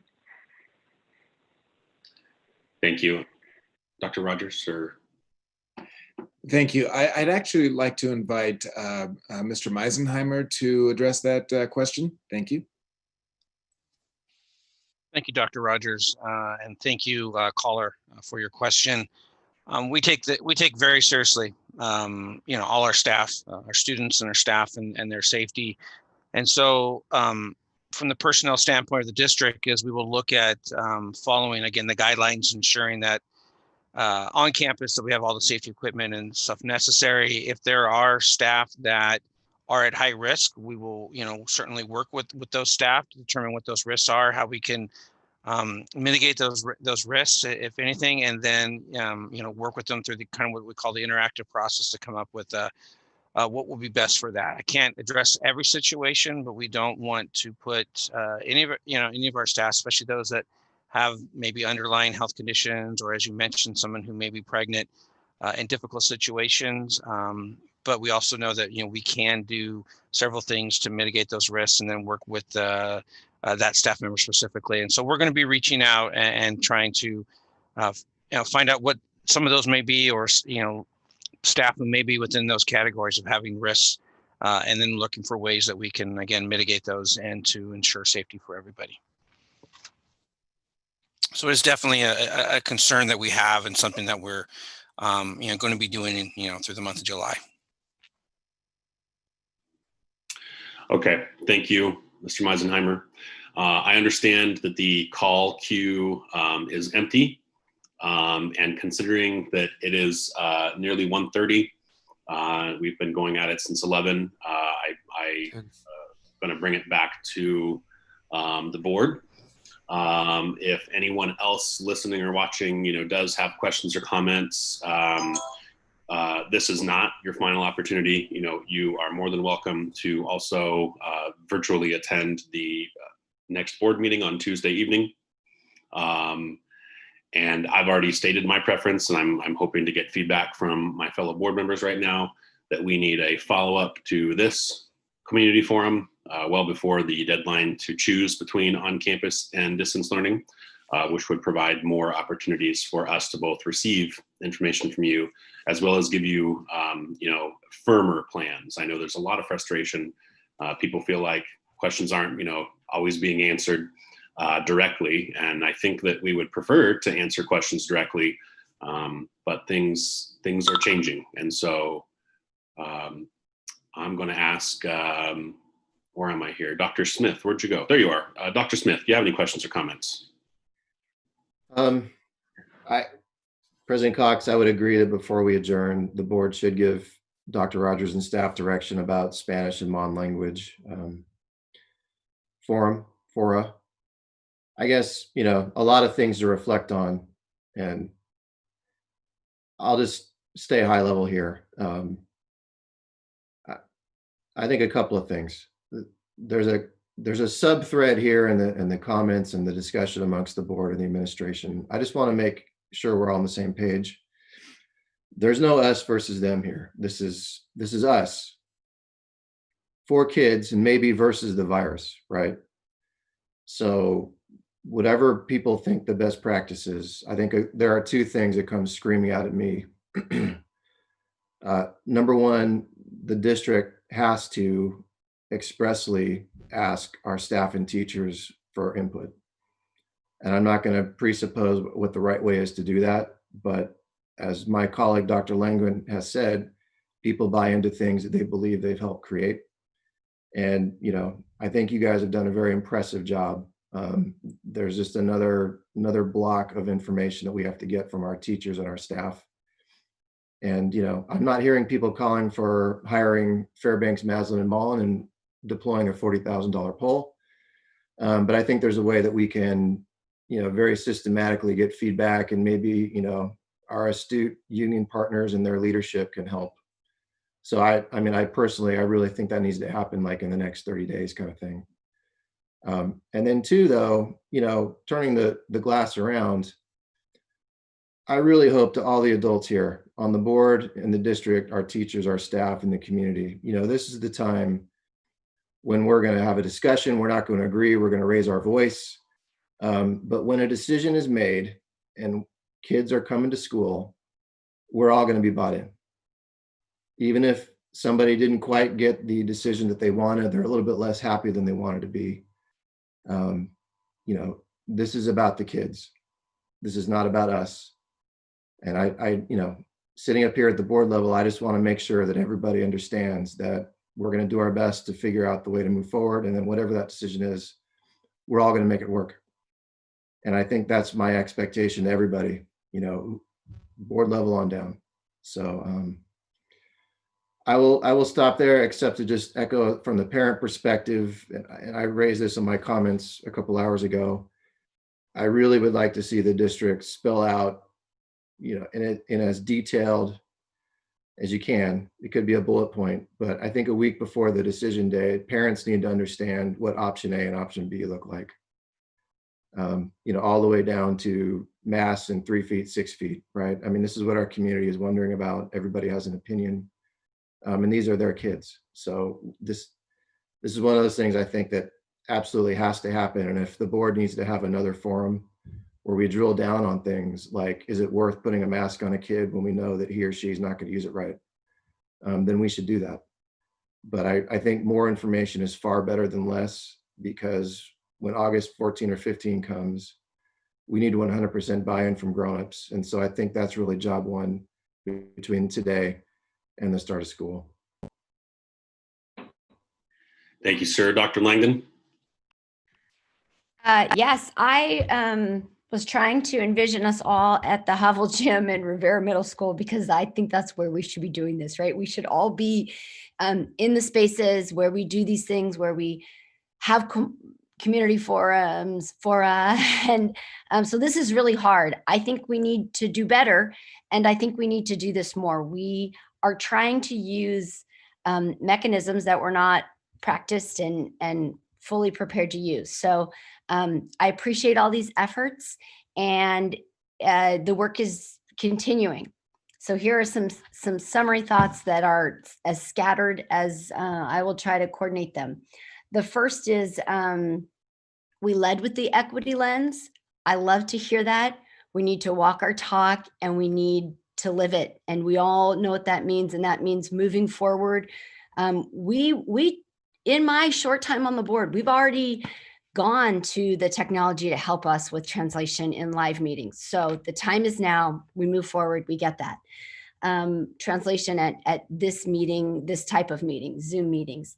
The second is we need, as you continue to work on this, constant and ongoing communication about the quality of distance education, addressing the gaps from spring, doing the real learning and formative assessment of how summer will inform fall. Like, let's just always be your educators. Let's be learners. And I've seen it, and I just want to encourage that to continue with all of our students who in distance learning, we understand that means every single person that kid turns to, whether they're in the home or whether they're on the Zoom call with their teacher. The third big picture issue is just communication. Relentless and ongoing communication with all of our mechanisms. I don't think our website is helpful and robust. I heard that in our callers. Two-way, not one-way communication, right? Let's really do this. I can't say it enough and you can't do it enough. So communication is an ongoing theme. The fourth is this idea of behavior modification, which is what they're talking about at the post-secondary level. These need to be habits that we form with our children in our classrooms and our teachers and our staffs and our school communities, including our families. We need to tell people what's expected of them.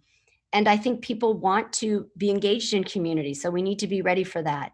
The other thing I will just say that has been the socio-emotional piece is super important, and supporting all of our people. The Calm app is what I'm hearing my colleagues are using, because these are stressful decision-making roles that you're in. And the teaching staff, all of the teams, the classified staff on campus will need support too, in addition to the children we're all supporting. So let's not forget that people need care and feeding in order to do teaching and caring and feeding. And the last one is the next meeting. We need to summarize these questions, get answers to them. And we know this, once you answer a question, then there's another question. So I think the meeting needs to continue. We're clearly all in. We've been here all morning and we've been waiting for this. And now, again, the work just needs to continue. So I look forward to our next meeting and the continued work that you're doing. I appreciate it. And as usual, it's important. And so it's never enough. Let's continue to do better and be better, because this is about the kids. So thanks for all the work. And of course, the reward for good work is just more work. Let's do it. Thank you. Thank you, Dr. Langen. Ms. Kazakos? Thank you. I just have a couple of concerns. One of them being translation services, not having them in a time when we're doing meetings virtually. We always have our translators readily available at our meetings, and their work and their effort is greatly appreciated. I think there have been a few meetings where they've not needed to, or audience members have not needed to use their services, but they're there in case we should need them. We cannot have another meeting without having translators readily available to help get us through the meeting and to translate them in real time as much as possible, since we are airing our meetings live. I think it's really important that has to be done. I'm embarrassed that we are not to that point already. I apologize to my community for dropping the ball. I should have pushed more when I asked for clarification and make sure that I got the right answer on whether or not we were already there at that point with technology. Our schools have been closed since sometime in March, and now we are in the end of June. And so we have been meeting, we've been having our regular meetings, a couple of special meetings. And so I don't think there's any reason why we shouldn't have already these services available and ready for our community to use. So I apologize to the community for not doing more that I could have done to make sure that that was already in place. But by the next meeting, this is unacceptable. We cannot have another meeting with not having those services readily available. The community needs to know that we're having these meetings. I get tons of emails as on the parent side, because my children I do have 5 children in this district, And so I get tons of emails all the time, text messages. I know lots of phone calls go out. We have to make sure that we're not just saying that we let the community know. We have to actually mean what we're doing and involve the community and ask them to come and make sure that they know that we are here. We want to hear their voices. We want to hear their concerns, and we want to know what is going to work best for them before we make any decisions. So we have to do everything that we can to make sure that we're reaching all of our families. Not everybody is on Facebook and sees the notices. Not everybody checks their emails all the time. So we have to do phone calls, mailers when we can send out mailers, when there are other things, not just a regular board meeting for a mailer, unless that's something that the board would like to do. But I don't think we're doing enough to make sure that we're reaching all of our families, and especially our families, excuse me, that do not speak English as their primary language. So we need to do better, and it has to be now. It has to be today. It can't wait. We can't have more meetings without making sure that we're reaching all of our families and community members too, not just families, not just people whose children that we teach. The other thing that I wanted to know, I'm not sure that I got a direct, clear answer on, did we or did we not send out surveys to all of our staff members to get their feedback? So that was something that it sounded like we did reach out and get some feedback, but I don't know if we reached out to all of our staff members to get their feedback on opening schools. They're the boots on the ground. They're the frontline workers. They're the ones who are there all day, every day with our students, who are there to give out our meals and prepare them. So they would have a lot of great, wonderful input on how to do things and what the fall would look like. So if we did not reach out to every staff member, and again, it's not enough to say, well, we emailed it and we only got 10% feedback. I'm sure there's a way that we communicate with our staff members. I don't know if it's a text message, if it's a phone call, like I get on the parent end of MCSD, but I'm sure there's a way that we could reach out to all of our staff members and say, hey, not sure if you check your emails during the summertime when you're not working, but there's a very important survey. We'd really love your feedback. It's just one more extra step, but to make sure that we are doing the right thing and that we are reaching everybody for their input, because it's so valuable. They know they're there every day, all day. They're the faces that see the students, the parents, the families. They're the ones that we need to get their feedback from. The other thing that I echo President Cox's remarks and having staff review our meetings. Apparently there are a lot of comments going on in the YouTube, as this is YouTube live streamed. And so I think it would be very important to make sure that somebody went through, got all the questions out, and then we could again present them at our next meeting. And then if the governor is requiring masks, but school is exempt from that, and Dr. Rogers, you said that we believe that masks do help. Why wouldn't we require masks for students who choose to attend school in person, if that is going to be an option as we get closer? Things are ever changing. So, what we talk about and decide soon might not be what actually comes into place come school day one. So that is a concern I have. It's not just for the safety of the students wearing the mask, but the health and safety of all of the staff members that students encounter. Our staff members certainly have families and other people that they go home to at the end of the day.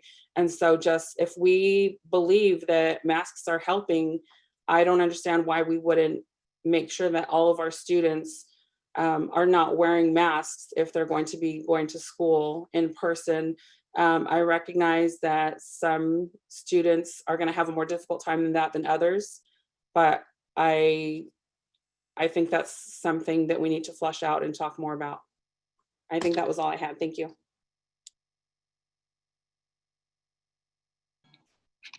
All right, thank you, Ms. Kazakos. My last comments, just to thank everyone who came and gave up a portion of their Saturday to watch and participate. This is not the end. This is still an evolving situation, and it will be, for some time. Personally, and I am by no means, a medical professional or anything. I get the same information that everyone else does, from the news. I'm very, very, very worried about what's been going on, particularly the past week. Things really don't look good. I mean, not only did we not get out of phase one, or the first wave, I should say, but it kind of seems like the wave is just getting bigger and ready to crest. So, I have serious, genuinely serious doubts, I think, about our ability to go back safely in the fall. And so I do hope that among our contingencies is a continuation of really effective distance learning. That's something that definitely has to be discussed. And this is not to say, whether we should or not. I'm just saying I have concerns that that we may not even be allowed to, regardless of what other districts like Fresno Unified decide to do.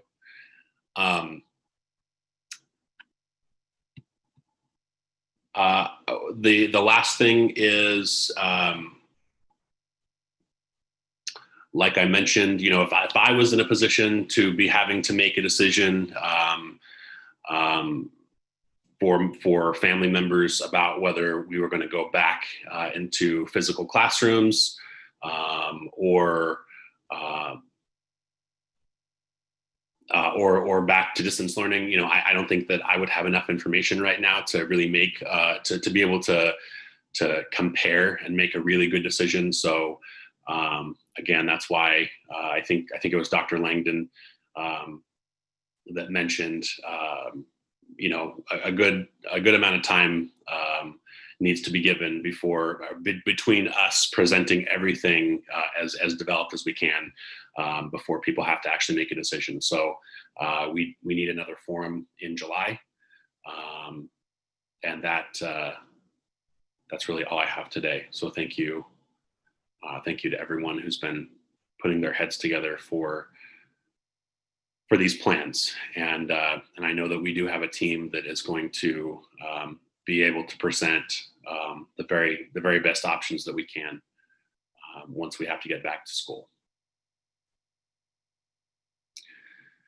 So that's all I have. Are there anything else, Dr. Rogers? Do you have anything else before we adjourn, sir?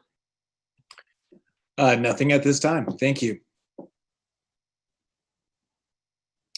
Okay, then we will adjourn, and we do have another regular meeting scheduled on Tuesday that will be available via Zoom and YouTube like we have been doing. So thank you, everyone. Please enjoy the rest of your Saturday, and we'll see you on Tuesday. And happy Father's Day to the fathers in the audience. Yes. All right, thank you.